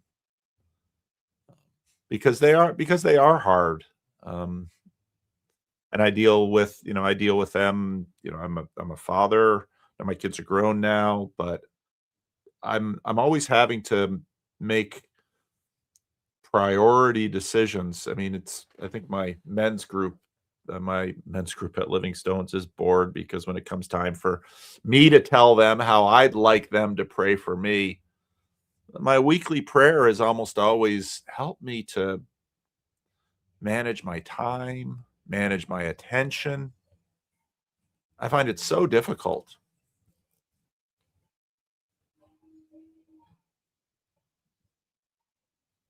How much of this is swallowing or choking on gnats and swallowing camels? You know, there's I see a great deal of rationalizing of real obvious harm for imagined goods or imagined obligations. It's really, really not that ethically complicated to understand that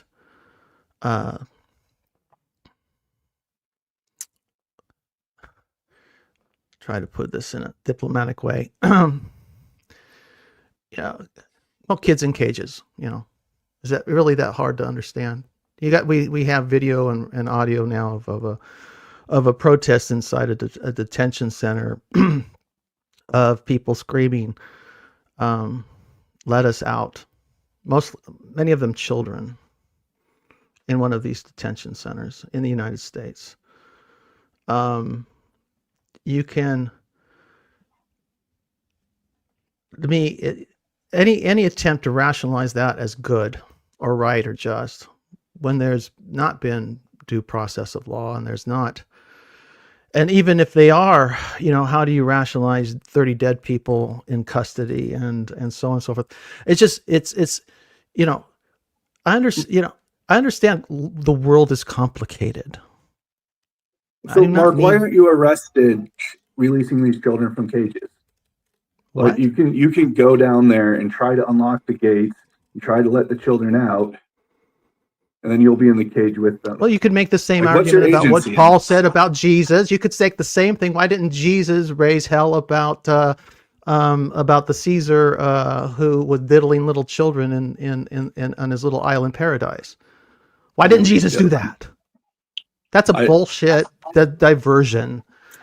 You've got to say, you know, I could go down there and I would get shot or arrested and it'd be over and I would be I might make the news for 30 seconds to accomplish nothing. But I can simply say it is wrong. It is obviously wrong in the same way that segregation was wrong. Barton Stone, the man who organized the Cane Ridge Revival, he was a Presbyterian. And the Cane Ridge Revival occurred in 1801. He was so moved by the experience that he sold his slaves and ultimately moved out of Kentucky, a slave state, to Illinois at great cost to his personal career. It made him more or less irrelevant to the movement he started. Sometimes we have to make hard decisions. They're slow to come around, but they happen when God moves in us and we experience the Holy Spirit in powerful ways. I'm not expecting change all at once, but it is an obvious evil. It isn't hard. It really is not complicated. Children, just put it, let's really crunch it down and make it simple. How would you want your child treated? Anywhere in the world, under any circumstances, but if you found yourself in a similar position, how would you want your children to be treated? Then treat their children the same way. Have the same expectation for anybody else's kid within the borders of the United States or outside. It's not that, see, when you get the brass tacks, it's not that complicated. It's evil stuff, and I have no agency there. Sam, except you have a voice. I'll stop. Been thinking about the earthly father of Jesus, Joseph, and actually he's been on my mind for a while. And his the son that he was given to take care of, even though in a way he wasn't his son, had faced an attempted genocide. And like I know in the Byzantine Catholic Church near me, whatever you think of it, there's bones that were it's a shrine, and the martyrs' bones are placed in chronological order. And the first bones are bones that were from that time period, that from children, at least as they would say, who didn't make it through. And I think of that in, yeah, I mean, Joseph was called to obviously protect his family, but he was also called to love his child. And I don't know, it's hard to know what we're called to sometimes. I don't doubt that we're called to speak out against evil to the extent that we can. But I also, I don't know, I mean, the phrase sometimes it gets abused, but I mean, my kingdom is not of this world is also something that's in the Bible. And I don't know how you balance those things. But I guess to Mark's point, if that sounds dismissive at all, though, I mean, Christ is with those who grieve, and I really believe that too. And yeah, I'm actually not in a position where I probably should really be on this live stream at all right now, but I've got work to do. But yeah, I guess I'm just thinking of Joseph, though. And yeah, that's what's on my mind today. All right. Thank you, Sam. Jeremy, you're next. Hello, everybody. I was going to joke that I was going to joke, and I will joke that I was clean shaven when I started watching this, and because of all the beardliness, right? There's it's interesting. 9 out of 9, right? Is that chance, or is there's something deeper there? I've been looking at a book called the Deeds of the Danes, which is a book written by a guy in the 12th century from Denmark about the history of the Danish people, and it goes back to the historical and mythological roots of the Danes, and then it traces up to about the 12th century. One of the things that's interesting about it, and maybe wedgeable into this conversation, is that all the Danes became Christian quite late, but in terms of like when they became Christian, I think that was like 9th or 10th century, something like that. But prior to that, all their heroes are highly. There's a real focus on morality amongst them. There's a focus on living and conducting themselves well, which is true also of the Greek and the Roman world, right?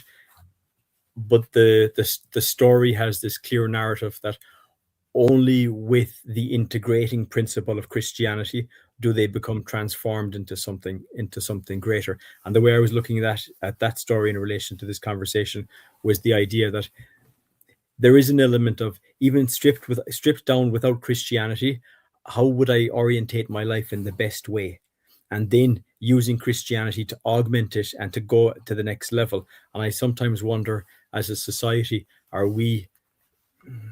do we get caught up in the idea that Christianity is the tool that helps us to even start the process, whereas in reality there are even biological and basic principles? And maybe that's kind of hitting on some of the angles you were hitting on, Mark, where you're kind of orientating about looking at the other person's child, understanding hierarchies. This is pre-Christian, and maybe we get a better sense of what it means to be able to use Christianity and interpret society through it, if we were able to somehow or other step outside of Christianity and be like the Danes in the 9th century, preloaded to make that massive spring forward, just like the pagans, right? Should we, C.S. Lewisy, like almost become pagan again, right? And I know, Paul, you said like a few days ago, there's no going back to paganism, right? But is there some type of vitalism of paganism that we could have as a moral centering principle to jump us forward?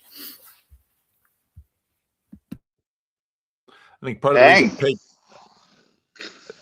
Go ahead, Hey, Matt. yeah, that's really, really interesting. I think we, especially living in like a Christian culture where ideally we're always trying to get people to build their lives on Christianity as foundation, and not enough discussion is put towards Christianity as perfecter of your bare life. And I think some of that comes back to, again, like ignorance or ignoring natural law, recognizing that there are things that are available to everyone, and a less of an appreciation for, I don't know, just natural human goodness across the board. Mark Jackson. Hiya, folks. Hey, Mark. How are you all doing? Good. To be honest, I've lost the thread of this conversation, and I've lost the thread of the comments. So I'm just confused right now. Something I would like to say is, you people in the comments, just stop ragging on Mark D. Parker for his form of care. He cares. I mean, that's something already. Yeah, maybe that's you a good argue thing. about, oh, you should care for this and you should care for that and blah blah blah, and it's like just stop it. Thank you, Mark. Love you, man. Love you too. I disagree with you a ton, but I know you do. Part of what I struggle with too is we see these snippets of things. I thought the other day I was thinking about the fact of, okay, so I was living illegally in the Dominican Republic for quite a bit. We'd enter with a tourist visa, and then after a while, if you'd overstay your visa for a certain amount of time, you'd pay an extra $20 when you'd leave the country. At some point, usually the way these things work, let's say someone is determined that you're in the country illegally, you probably get a letter, and the letter probably says show up at X court date. And then you show up at the court date and you make your plea, and then basically it's okay. Well, if your petition has not been granted, now it's your job to leave the country. So you gather your goods, you gather your children, and you leave the country. Now, if you decide to throw out the mail, if you decide to not listen to the warning, if you and it's basically like, well, I'm just going to stay here until they catch me. Well, where's my agency in what I've just set up? Because and I certainly would love to have a system where if I got arrested, my wife and children would stay with me. I don't know if that's workable. So it's just and that's where we get to the earlier conversation about systems, and systems are always they can very quickly get very awful. I remember when we were running a homeless shelter here at church, and we separated the men from the women, and they couldn't have any pets with them. Some of these people really love their pets, but the only way I can shelter you is if I put the men over there and the women over there, because if we keep the men and the women together, I think we all kind of know what's probably going to happen. And so they have the men and the women, and then those with children get priority, which I think is right. But then, when I am actually, and then I would go to, Haitians would get grabbed on the street, and I would go to the Fortaleza. And if the Haitian was a part of my church, I could probably talk the commandant to let him go, just because I was there. But if the Haitian wasn't part of my church, they usually get driven in a bus and dumped at the border, and all their personal property was there in the Dominican Republic. But if he had an extra, if he had enough money in his pocket, he could probably buy off the guard. There's corruption. I've just lived with these kinds of things, and it can be so maddening. And then I think about, well, I helped these Haitians. What about those Haitians? And it's just really hard. Ethan. There's a clip you've been playing, Paul, of Daniel Garner, OG Rose, on a Luke Thompson live stream. And one of the things he said that I thought was interesting was, like, global pluralism is like the issue of the age, and we're going to have to find some way to deal with that. And he says there's three ways to deal with it: the economic, the institutional, and the encounter. And I guess one of the things I guess I would just ask is, like, it seems like it doesn't matter which political side you're on, most of those are being like machine mediated. Like, I deal with the government mainly through machines. I'm encountering you through a machine. I deal with money transactions through a machine. So, like, I feel like machine mediated government and like all of it. So, like, Democrats and Republicans, I assume we're probably going to just continue that path forward. And I'm just curious, like, what other options do we have to deal with pluralism? Like, is there something beyond the economic, the institutional, the encounter, or the machine mediated? Ethan, do you remember the Rwandan genocide in the 90s? Are you old enough to remember that? I was born in 92. Okay, so you were little. What was it? 2.5 million people were killed. They were killed by machete. They were basically, it's basically an Iron Age, Bronze Age culture. No machines, or very little. It was one tribe hated the other tribe because the other tribe had collaborated with the colonialists, and there was a history of greed and bitterness and resentment, and it ultimately resulted in genocide. But basically all by machete, all using just hand tools. It was up close, neighbor versus neighbor, and so on. But incentivized by the old technology of radio, right? Radio, the famous radio. At most. Yeah. But see, did everybody even have a radio? I mean, it was probably a radio in one village.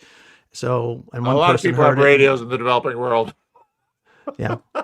Well, Asians didn't have much, but they had radios. They had radio. Did they hand power? Did they have batteries? What did they use for energy? Batteries. But I suppose that speaks to the institutions then, Mark, right? Because probably the person who had the radio almost had institutional power, right? And would have a kind of a communal center. And then we're really bringing it down, though, compared to our period. I mean, what we're living in, talking about the machine level of what Ethan was describing is very different from what and Ethan, happened in Rwanda. I really feel that, because it's not just the fact that we're talking over Zoom, but in some ways we've been drawn to each other through these algorithms, through, and Matt's pitch when, he got here, I'm shown on, I'm on YouTube probably more than I should be, but it's not just YouTube. It's also TV news. It's also print media, but I'm just shown these narratives. And I remember Elian Gonzalez. I mean, Mark and I are old enough to remember Elian Gonzalez and all the debate about that picture, because that picture presented a situation. And so often, almost every time I'm involved in something that makes, let's say, the local news, and I listen to the coverage of it, I'm always thinking, because I know so much more. But yeah, I really appreciate, Ethan, what Daniel was saying, and that I guess part of what I try to do, to the degree that I have responsibility or agency and whatever it is that's bringing us together here, is I listen to Mark Parker. I respect Mark Parker. When our church needed a little bit of help fixing things up, Mark Parker came right up here and spent hours on a ladder wiring lights. And Mark Parker and his wife showed up for an Estuary meeting, and we did that retreat in Connecticut, and Mark was there, and Michael Sartori was there. And so to me, that sort of gets at what Paul Allen is talking about, in that I need to think about how, I've got a number of people who are in this country illegally in mind, who live right here in Sacramento, that I have personal relationships with, and thinking about their situation and their life, et cetera, et cetera. So I think to one degree or another, I address this crisis of impersonal machine bombardment with what I did when I started the Randos, which was, hey, who are you? I want to hear your story. And I might only have an hour or two to listen, and we might not even meet again, but at least for this time that's together, let me try to encounter you as a human being. And actually, my whole experience with the internet has been torturous with that, because it would be a lot easier if I would just sort of learn from all the other internet celebrities and build a big wall between me and all of you. Because y'all can be inconvenient sometime. So I really appreciate the hard stories, and Mark, you putting the graphic visual on evil is very important. So when I was in El Salvador, I got to go to one of the fields where the massacre, villages where the massacre took place, and you could dig in the ground and find the shells. And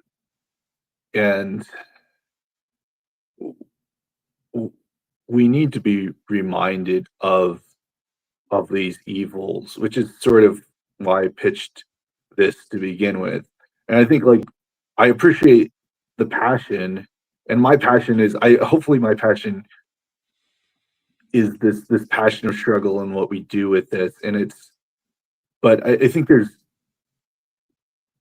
we are required to be challenged by these things, and allow them to form us.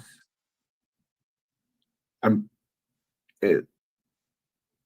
then the question is the what's then, and that's where I'm still muddling through on what is the thing that I do to thy kingdom come, thy will be done on earth as it is in heaven. And so I think, although I can be argumentative, I am argumentative. I think I deeply appreciate the tensions that we're bringing forth here. And oh gosh, I struggle with this stuff all the time, because we're talking about treatment of a fairly limited number of people by the wealthiest government in the world, which can be abysmal. And how many people has the government of Iraq mown down? And does American agency in that sense require that we use military power to, and then I think about, how much, in the Dominican Republic, there were these zona francas, which were these, kind of these sweatshop things. And we talk a lot about the treatment of the workers in these industrial set-asides. But then the reason people worked is because they actually got paid. And when they were picking coffee or cutting cane, it was a common thing that the boss would, same like Jim Crow, sharecropper tactics, where the boss would give out IOUs and basically keep the people in virtual slavery. This stuff goes on all the time, all over the world. And part of the reason where caring is so hard is that caring brought me out to those places to see it with my own eyes. And I had such limited agency. I remember there was a pastor dying, and I'd paid his hospital bill, and I'd paid his hospital bill, and I paid his hospital bill. And it got to the point of, I finally said, well, here's 1,000 pesos. You can either put that towards your hospital bill, or you can put it for your funeral. And he decided to put it to his funeral. And, that's just one story. And I think many, many people live with those stories. Paul, you reminded me of an anecdotal story that I heard very recently. So a family friend is a teacher. She has an Iranian student who was recently in Iran. She's recently come back.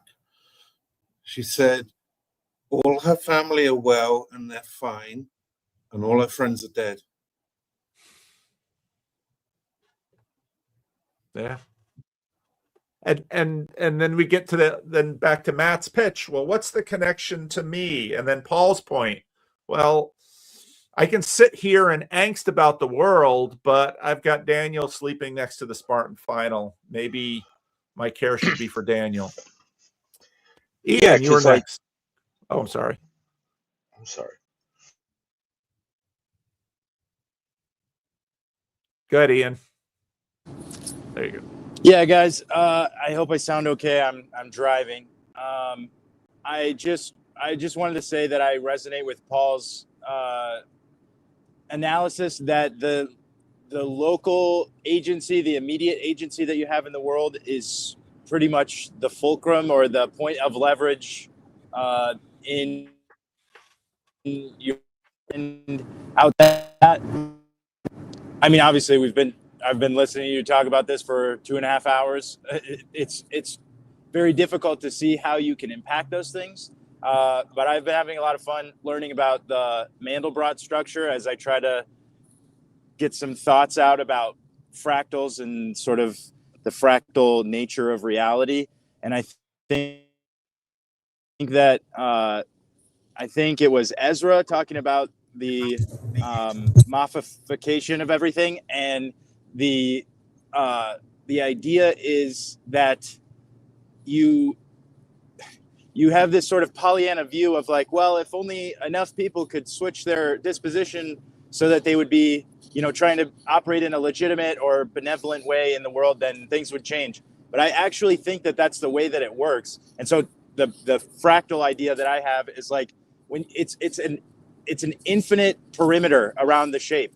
And so you just keep zooming in an infinite amount of times, and you get to see repeating structures of this fractal shape it's really, mind-bending. But the point is, when you zoom in, you're looking at another instance of when you are living as Christ in the same way that Mark Parker is laying out, like living as Christ, not trading your son's or someone else's son's well-being for your own, but rather giving of yourself in the immediate. It needs to remain bounded so that you can have the shape that imitates the larger. And I'm working on theories about like how that imitates like the logos, So the logos is this big structure, and then in our lives we get to imitate him.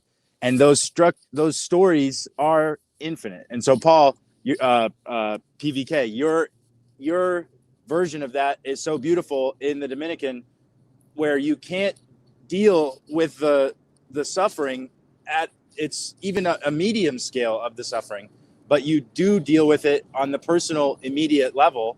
And in that way you have these stories, and the stories are just like the randos, where it's like, I don't know if we're accomplishing anything here, but I do know that I'm seeing you as a person, and for 2 hours you're going to commit to doing that. And that's like a hell of a lot better than arguing about whether or not something that's bad is bad. That's what I think. All right. Thank you. Can Ian. I just? Sorry. Go ahead, Mark. I got this pet irritation with the word fractal, and I know I go along with it because everyone else go with it. But the word literally means a fraction of fractal fraction. And if you think about it, that denies the idea that man is made in the image of God. Okay, fractal is the wrong word.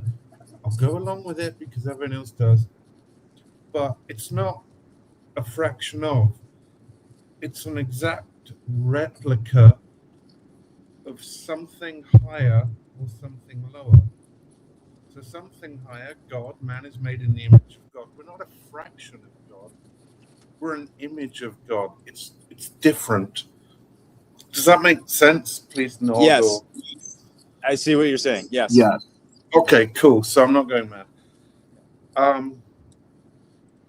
Yeah, that's all I wanted to say. Sorry. Someone else. Mark. Thanks, Mark. All right. I did just make a. Can I say one? Just one connection between kind of like my pitch, sort of like the question of like, what do we do with all this? Like I was really struggling with how do I, as an individual, manage all of these massive issues, and how do I responsibly prudentially deal with it? And I'm just, again, it took me 2.5 hours, but started to connect that really, like Paul Allen's concern for institutions is, one of the answers to that, because the institutions are the ways in which we participate in superhuman bodies, superhuman communities that are actually able to address these larger than individual problems. Yeah. And part of the problem is we're all kind of struggling with how am I participating in the body of America? What does the United States government have to do with me? Yeah. And what's my complicity or non-complicity with those actions on the ground? Yeah. Which And is fractal. Sorry, just had to say that. Well, and I think about, let's say you work for ICE and you're a bureaucrat in an office at home, so nobody's throwing anything at your hotel, and you come home and say there are fewer kids in cages today because of what I did. Now, okay, so is that a win, or is it always a loss if there are still kids in cages? Or what if, let's flip it to abortion. There are fewer abortions today because of what I did. Is that a win? Because there were still abortions. I mean, this is the world we live in. And it's maddening. Well, but what if faith is just this is the benefit of having Christian faith? Because I'm trying to figure out what the point is with being a Christian. Because everyone argues with me about, the marks of salvation and such, and I'm being judgy when I talk about these things. So, okay. So maybe what the point of Christian faith is to have the confidence to do what one knows is right, even when all evidence and all the worldly forces are driving me to think it's a mistake. But I'm still going to do it. I'm still going to. Jesus goes to the cross. Everyone said, I recently, I post things that create kerfuffles. One of the more recent kerfuffles is around Jesus' obedience, and he was faithful to his conscience, to his Father, but in being faithful to the Father, he called himself the Son of God, which made him a subversive in the Roman Empire, because he stole from the emperor his title, Son of God. The emperor had the title Son of God before Jesus was born. So faith, it seems to me, is acting, knowing what it's not like it's hard. We know what's right and wrong. I know I don't need to abuse. I know it's wrong to abuse the rights of others or to harm children for my own welfare. And if I have to live a little poor for it, so be it. But so I flip burgers instead of you're harming them, because I know you wouldn't, Mark. But this gets back to the pitch. To what degree, by paying your taxes, are you participating in a system in which kids are in cages? So therefore, what do you do? Mm-hmm. Now, one thing, you can use your voice, which is what you're doing. Another thing, you can decide you're no longer going to pay taxes. People have done that. I'm not going to pay taxes because my taxes buys bombs that bombs children in Vietnam. We've seen that. And so part of the wrestling here is, okay, I can say kids in cages is wrong and it should stop. There you go. The talk is cheap. Right. Well, so, this is part of what we're all wrestling in. And to continue to go ahead, Paul, continue to make the point is sort of like, okay, we got the point. So stop supporting it, though. I mean, there are many, many ways short of the most extreme action to whittle away at the power structures that are implementing these grotesque injustices. Okay, now tell me how I should stop it, Mark.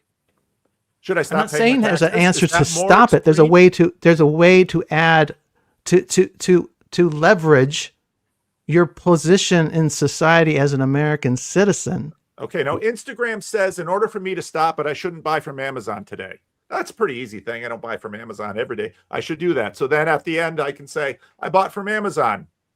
I did my part. I mean, the difficulty I think people are wrestling with is not only the question of which evil, but which action, which is, I think, part of the reason why people are saying, I might not be able to be steward of all of it, so maybe I'll help Daniel today. So I think that's part of where this is going.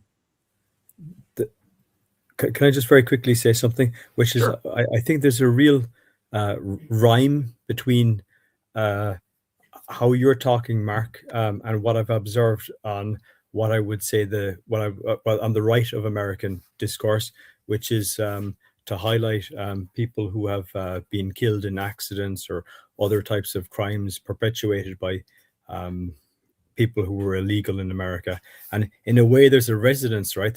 It's interesting just to see how the dialogue and there's echoes on both sides, and both just saying, well, look, one entity choose to bring these people into lower wages or whatever, and that's a type of indirect benefit if I'm getting cheaper products. And another side, in a sense, there's a kind of a rhyme between the two approaches that's being taken here, which kind of perversely shows a commonality of ground, right? It's and if you have commonality, you have an option to actually come back together into communion. We'll see you, Mark. And I want to highlight. So Rick, he said here, start using your platform to speak out against what is going on instead of rationalizing it away. I don't think I'm rationalizing it away, but maybe he does. But then I have to also think, is that the only thing I talk about? Shall I make this show about kids in cages? Well, what about people shot on the street? How that? Well, let's get rid of ICE. Well, I remember defund the police. And I remember hearing that and thinking, boy, that's a different thing. So in other words, and in a sense, when you say it's so simple, I mean, I heard this for years on abortion as I was voting Democrat the whole time. It's so simple, Vander Clay. Why do you vote for the Democrats when the Republicans have a plank against abortion? It's so simple. I mean, because then you have this hierarchy of, well, kids, well, what's more innocent than a 6-year-old? How about a 2-month-old? What's more innocent than a 2-year-old? How about an 8-month fetus? I mean, we've run through the equations. No, the simplicity is not the issue. The simplicity is found in how we just the standard of care is based upon what I would expect for myself and my own. Right. That's the simplicity. You wouldn't want your child in a detention facility at all, and neither would I. But the parent who has refused to take action so that their child would not wind up in a detention facility, that person's the victim and not responsible for their child being in a detention facility. Whereas you have done everything in your life to make sure your kids were never in cages, and you succeeded. But that parent whose child is in a cage has no responsibility for that. They may or they may not. But we don't know because we don't have enough these transparency children, in the system. We don't have any. We do not have an independent judiciary overseeing any of this. About children we don't know. We don't know. We're flying blind because this administration is so freaking opaque, and they lie at every turn. Okay. We can't judge. How do we judge? They gaslight us at every turn. Okay, Ben, go ahead. I feel like there's something like illustrative about like even the fact that there is tension in the conversation about like getting caught up on the issue that's outside of the relationship, in this case, like this is exactly what happens between like so many families and their in-laws is like, I don't know. I mean, I don't necessarily have a close to the opening phrase of my thought, but well, I frankly, when I talk to Mark this way, I would probably only do this to Mark because you guys know each other. Because I know him and I know his heart. And when I talk this way, all I'm doing is basically talking to them, not just the Mark Parker, but the person who thinks exactly like Mark Parker and believes just like him inside my head. And this is the other side of my head talking back and forth. And I'm just letting Mark in and the rest of the internet in. I'm happy to be the angel on your shoulder. That's right. So I've got Mark Parker on one shoulder and I got Phlebas on the other. Phlebas! Yeah. And I would only pick Phlebas because I might be wrong, but I have enough confidence that my relationship with Phlebas is secure enough. But you're right then, because I watched this tear up families institutions, and I watch the good that could happen if they weren't torn up by this, which of course sort of brings me back to Matt's pitch in this, which I was with Ethan. I thought, yeah, that one's going to carry because that's what I'm feeling in my heart. But then I have this entire conversation in my mind where on one hand, part of my, the Mark Parker on my shoulder is saying kids in cages. And then my mental thing goes back to Haitians in slums and Chinese in factories and Iranians dead on the street like cordwood and children in human trafficking and so, well, but it used to be Gaza, but they've sort of been swept away. So then someone says, are they doing a psyop on us? Are these middle spirits colonizing us? So, yeah. I mean, I just let you into what's in my mind. And to a degree, when someone just hits on whatever the topic is right now, part of me says, yeah, but I have a memory. And that's next up next to the Rwandan genocide. And how can I make a whole picture so then it's salient, whereas someone comes and says, you can't do all of them.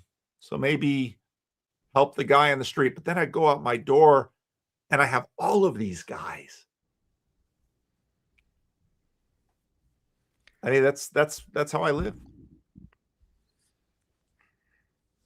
I kind of have something sort of along that line. I'm going to try to articulate myself in front of the world, but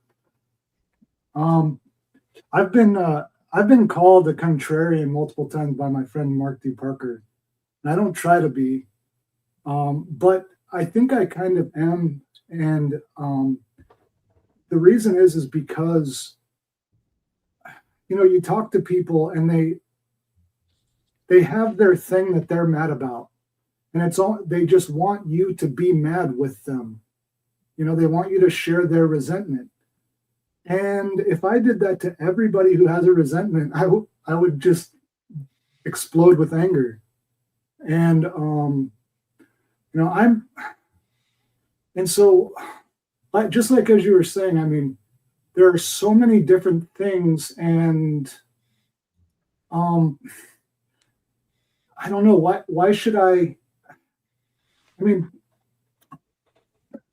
my thing about it's like, okay, so we should speak out against Trump. That's basically what I'm getting from Mark. Like, we need to call out Trump. But is Trump even, like, I think somebody said something about middle spirits. I feel like it's not even Trump. It's something else going on. Like because recently Trump, signed this whole milk bill to give whole milk to kids. And right behind him when he was signing it, there was this woman, Jamie Wixpelek, who's from Wisconsin, who lives right next to my mother-in-law. And she's with Pagel Farm, which is a factory farm, which basically buys up all the land from the farmers who can't make a living anymore and just employs illegals. And she's standing behind Trump. And I just feel like saying like, well, I need to call out Trump. I feel like these powers who are supporting Trump aren't even really against immigration. They're benefiting from it. And there's other things going on that's so obfuscated. It's like, I don't even want to get like frazzled over it, I'm against kids in cages and everything, but it's just like, I mean, who do I pick to get mad at? What do I get mad at? Because all the stuff that I try to get people mad about, they don't care. So why should I, pick other people's thing, But anyway, thanks for letting me talk. Always, Mark, always. I think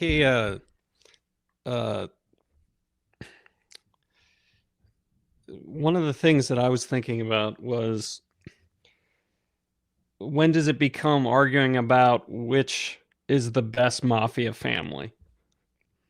When does it become, the Corleones are such a better mafia family than, the other mafia family, as opposed to talking about the problem being the mafia. So I feel like we could all come together about the mafia.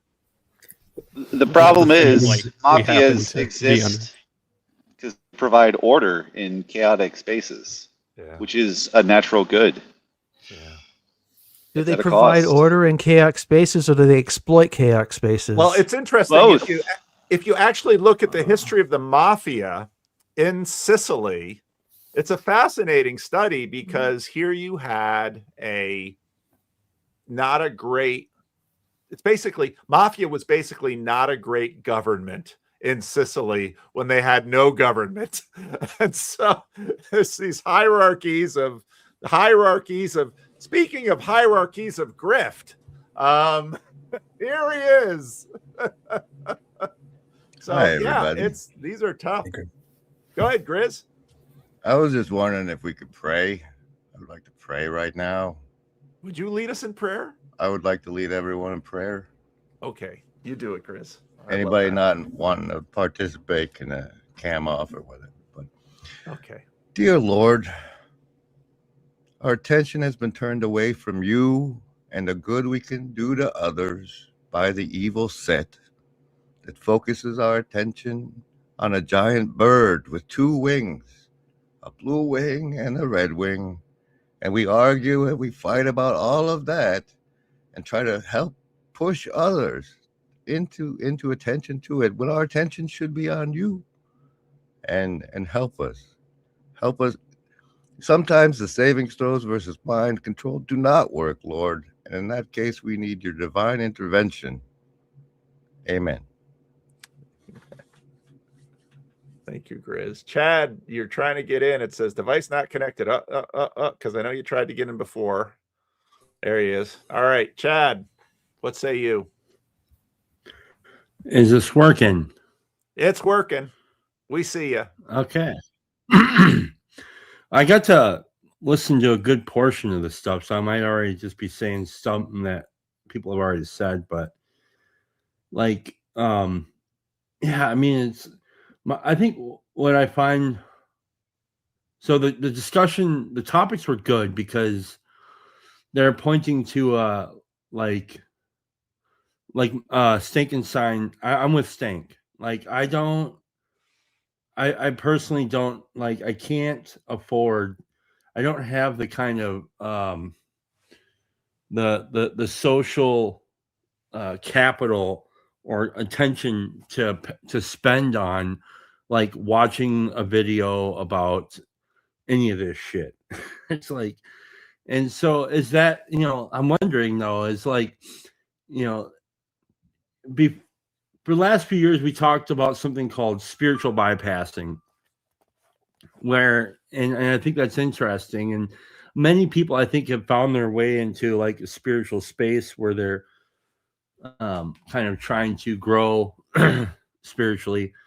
But now it's the social bypassing, where it's I don't have any time for this shit. I can't, I'm still trying to deal with the problems of domicide. I'm still trying to deal with, being a son of parents who I don't think are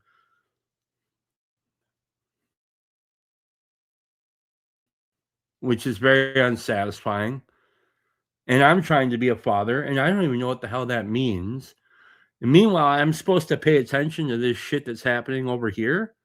And I'm supposed to, and if I don't, and if I speak out against paying attention to it, then I'm made into another kind of villain. I mean, maybe that's the cost of being public and having a public avatar.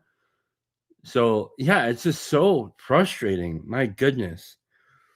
And it's, it's hard enough just being a man and trying to go and wake up every day and go to work, pay bills, try to pray try to, grow spiritually, try not to kill yourself, try to eat well, all the stupid shit. And I'm supposed to pay attention to people I'm supposed to treat these people like they're stupid and say, well, I need to speak out against ICE because clearly the people who are worried about ICE are too stupid to think for themselves. I don't know. It's like, I'm really frustrated. I'm so frustrated by this.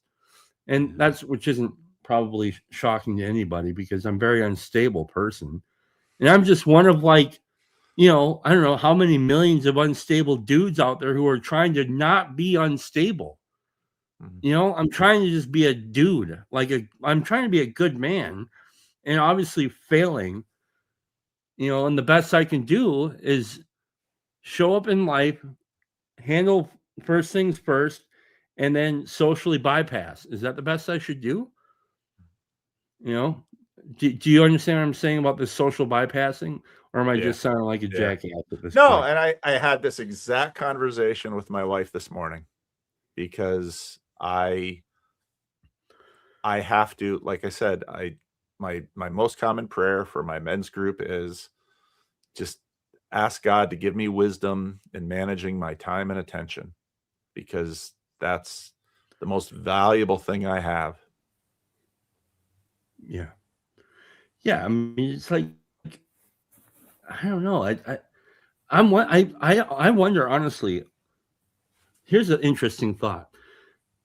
I don't know if we were meant to witness horror from a distance.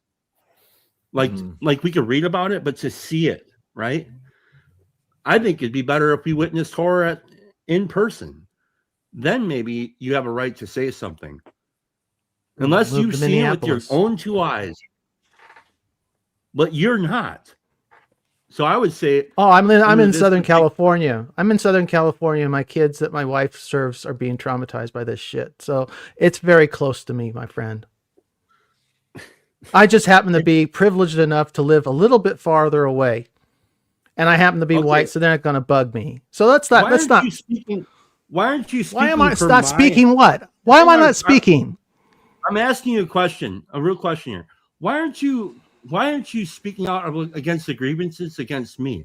I was born with a cleft lip and a cleft palate, and I had my ass beat on a near-day basis growing up. Why aren't you speaking about that? Why aren't you speaking out against that? What about something that happened in the past that I wasn't witness to? Me? Well, what about all the other people out there? Jesus, are you okay? Are you following Jesus or not? Like, that's my point. You're wasting people's time. I'm wasting nothing, my friend. I'm using my energies and my time and my life to do good in the world as best I can. Okie dokie. Well, then one thing keep doing that, I guess. All right. Phlebas. And then I'm going to close the stream pretty soon. I was just going to tell a little story. So I grew up in the sheltered CRC. But when I was like, yeah. But when I was maybe 12 or something, some of the more charismatic members of my church decided to take a group of us down to something called Kingdom Bound. And so I went down to Kingdom Bound, and it's concerts and whatever. And this was my first exposure to Big Eva. And one of the things they did there was they had the child sponsored people come out, and they had all the cards, and basically they give the whole spiel, $1 a day. These kids are dying.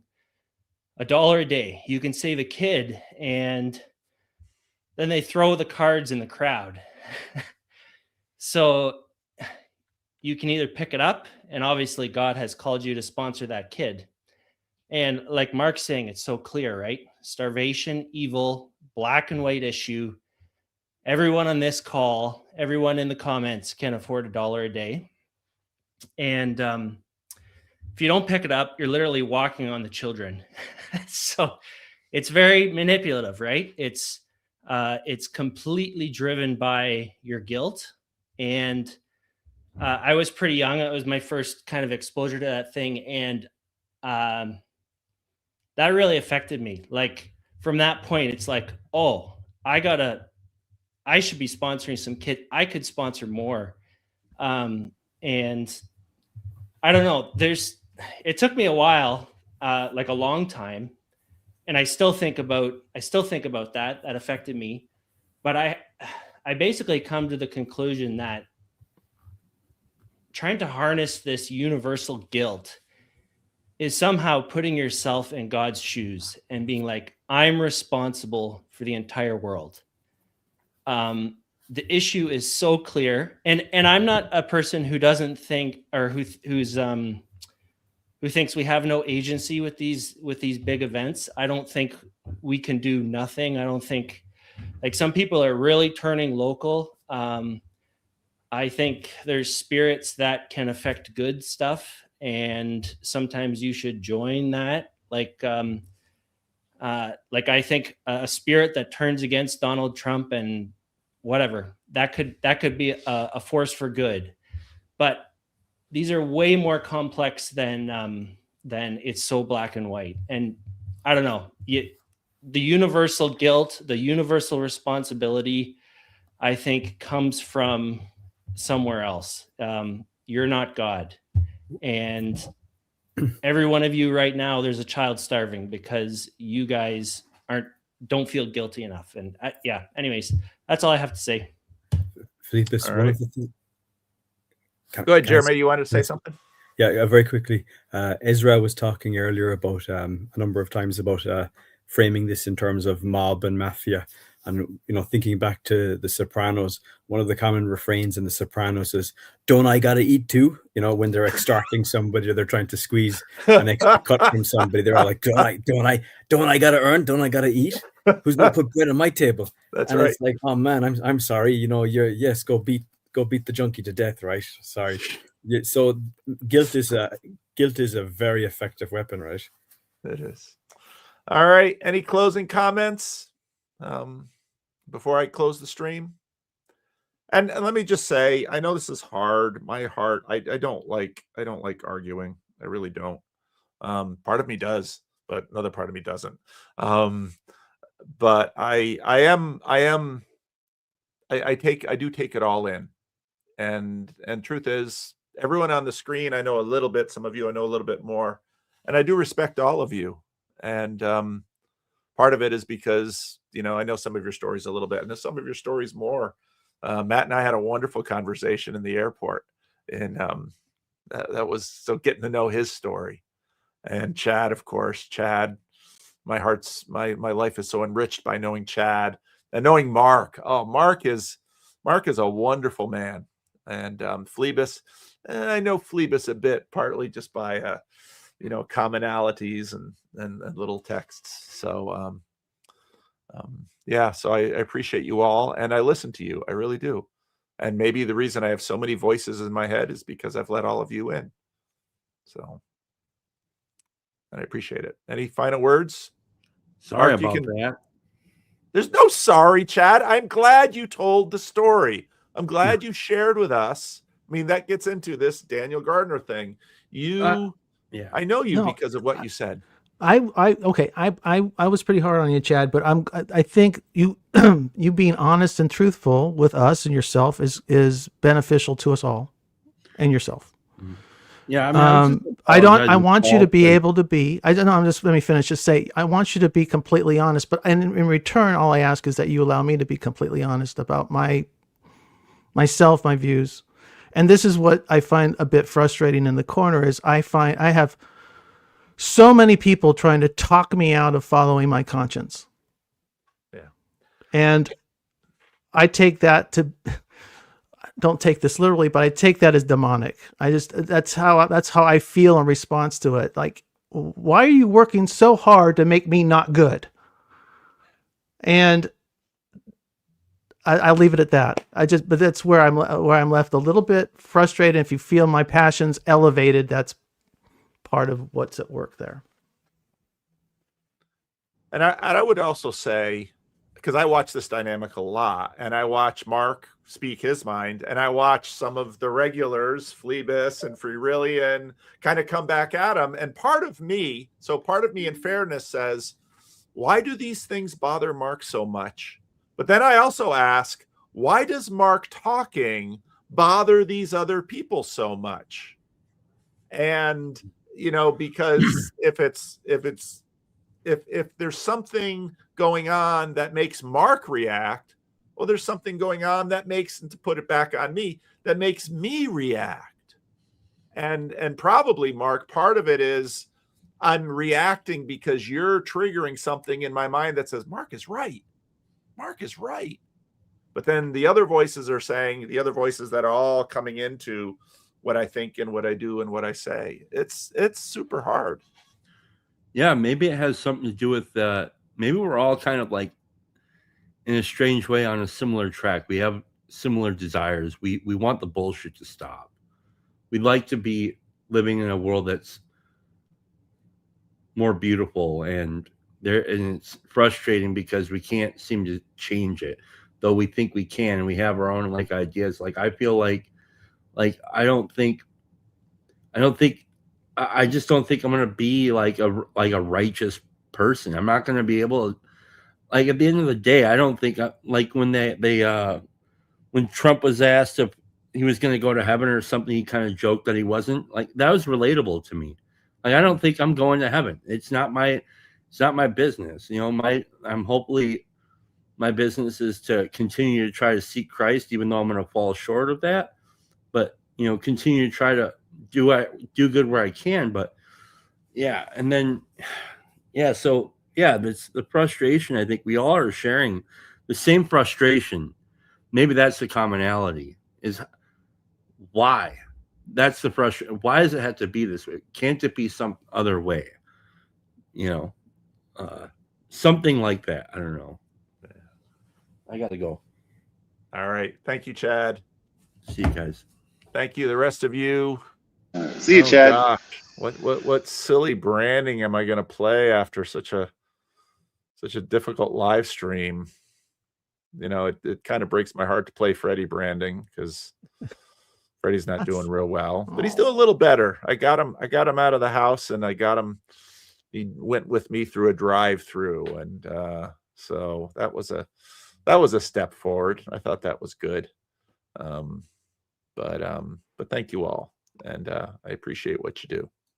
Thanks, guys. All right. Maybe holy smoke and mirrors. How about that? Ooh, yeah. Can you feel it? That sweet, sweet revelation. The truth is served. Take a sip. Ooh, it's a holy sensation. Sip the Kool-Aid, baby. Pass the cup. Don't say maybe. Once you're in, you're never out. Say amen. Scream and shout. Sip the Kool-Aid, baby. Pass the cup. Don't say maybe. That's how baby. Once you're in, you're never out. Say amen. Scream and shout. Now don't you question, just obey.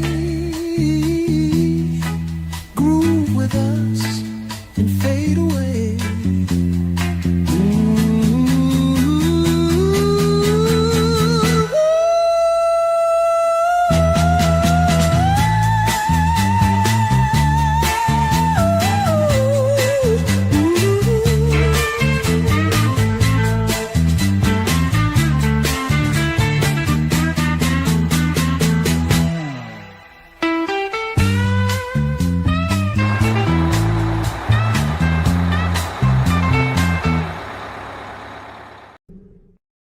Still I have it.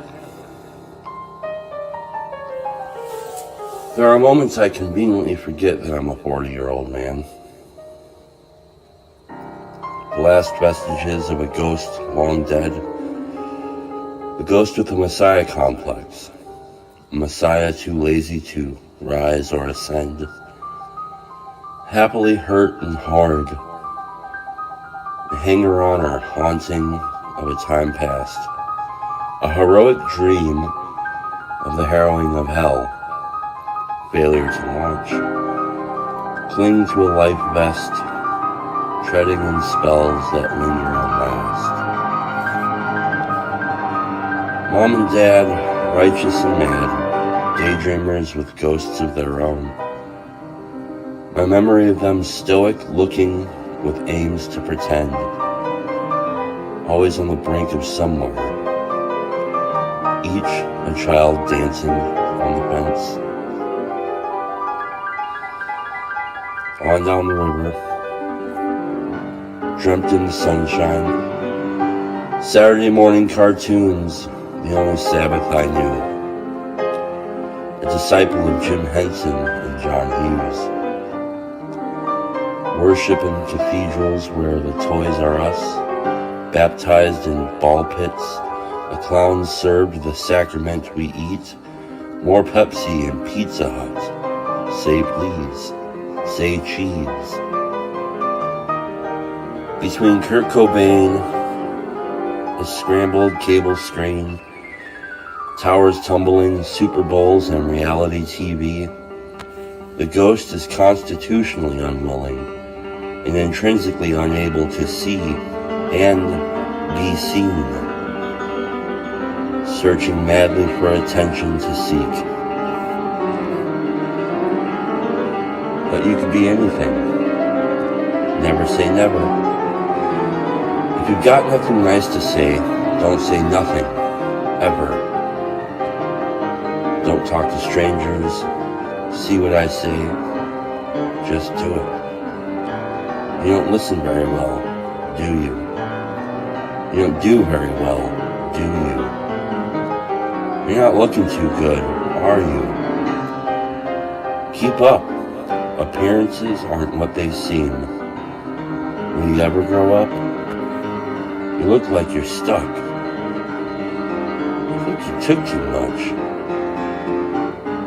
Echoes the ghost within the host, who prays the dead bury their dead and stay buried in a fading dream.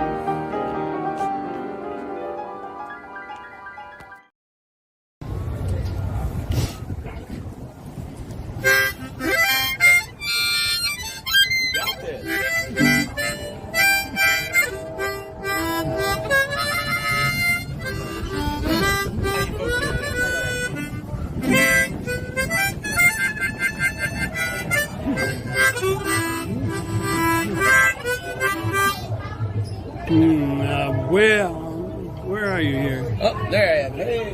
Where are you? Where? Got me? Oh boy.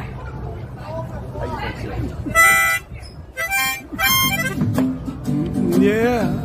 Walk with me, Lord. Walk with me. Come on, man. Walk with me, Lord. Walk with me. All that long this Jesus journey. Walk with me, Lord. Walk with me. Yeah. Walk with my mama. You walk with my mama. Walk with me. Walk with me too. You walk with my mama. Yeah. Walk with me. And walk with me too. Yeah. Jesus journey. I want Jesus. Walk with me. Walk with me. Hold my hand, Lord. Hold my hand. Hold my hand, Lord. Hold my hand. All along this Jesus journey. Hold my hand, Lord, and hold my hand. Walk with Moses. You walk with Moses. Walk with me. Walk with me. You walk with Moses. Walk with me. Walk with me. While I'm home. Yeah. Jesus journey. I want Jesus. I want Jesus to walk with me.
walk with me.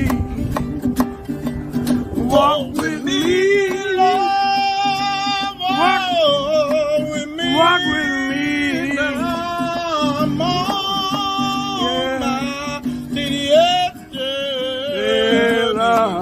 I want Jesus. I want Jesus to walk with me. To walk with me. Walk with David, a little shepherd boy. Yeah, you made him a great king. I know David shouted for joy. He walked with David, and he's a little shepherd boy. You made him a great king, and David shouted for joy. That's right. Oh, yeah. So walk with me, Lord. Walk with me. Walk with me, Lord. Walk with me. All along this Jesus journey. Walk with me, Lord. Walk with me. You gotta walk with me, Lord. Yeah! That was rocking great, brother. Oh, yeah.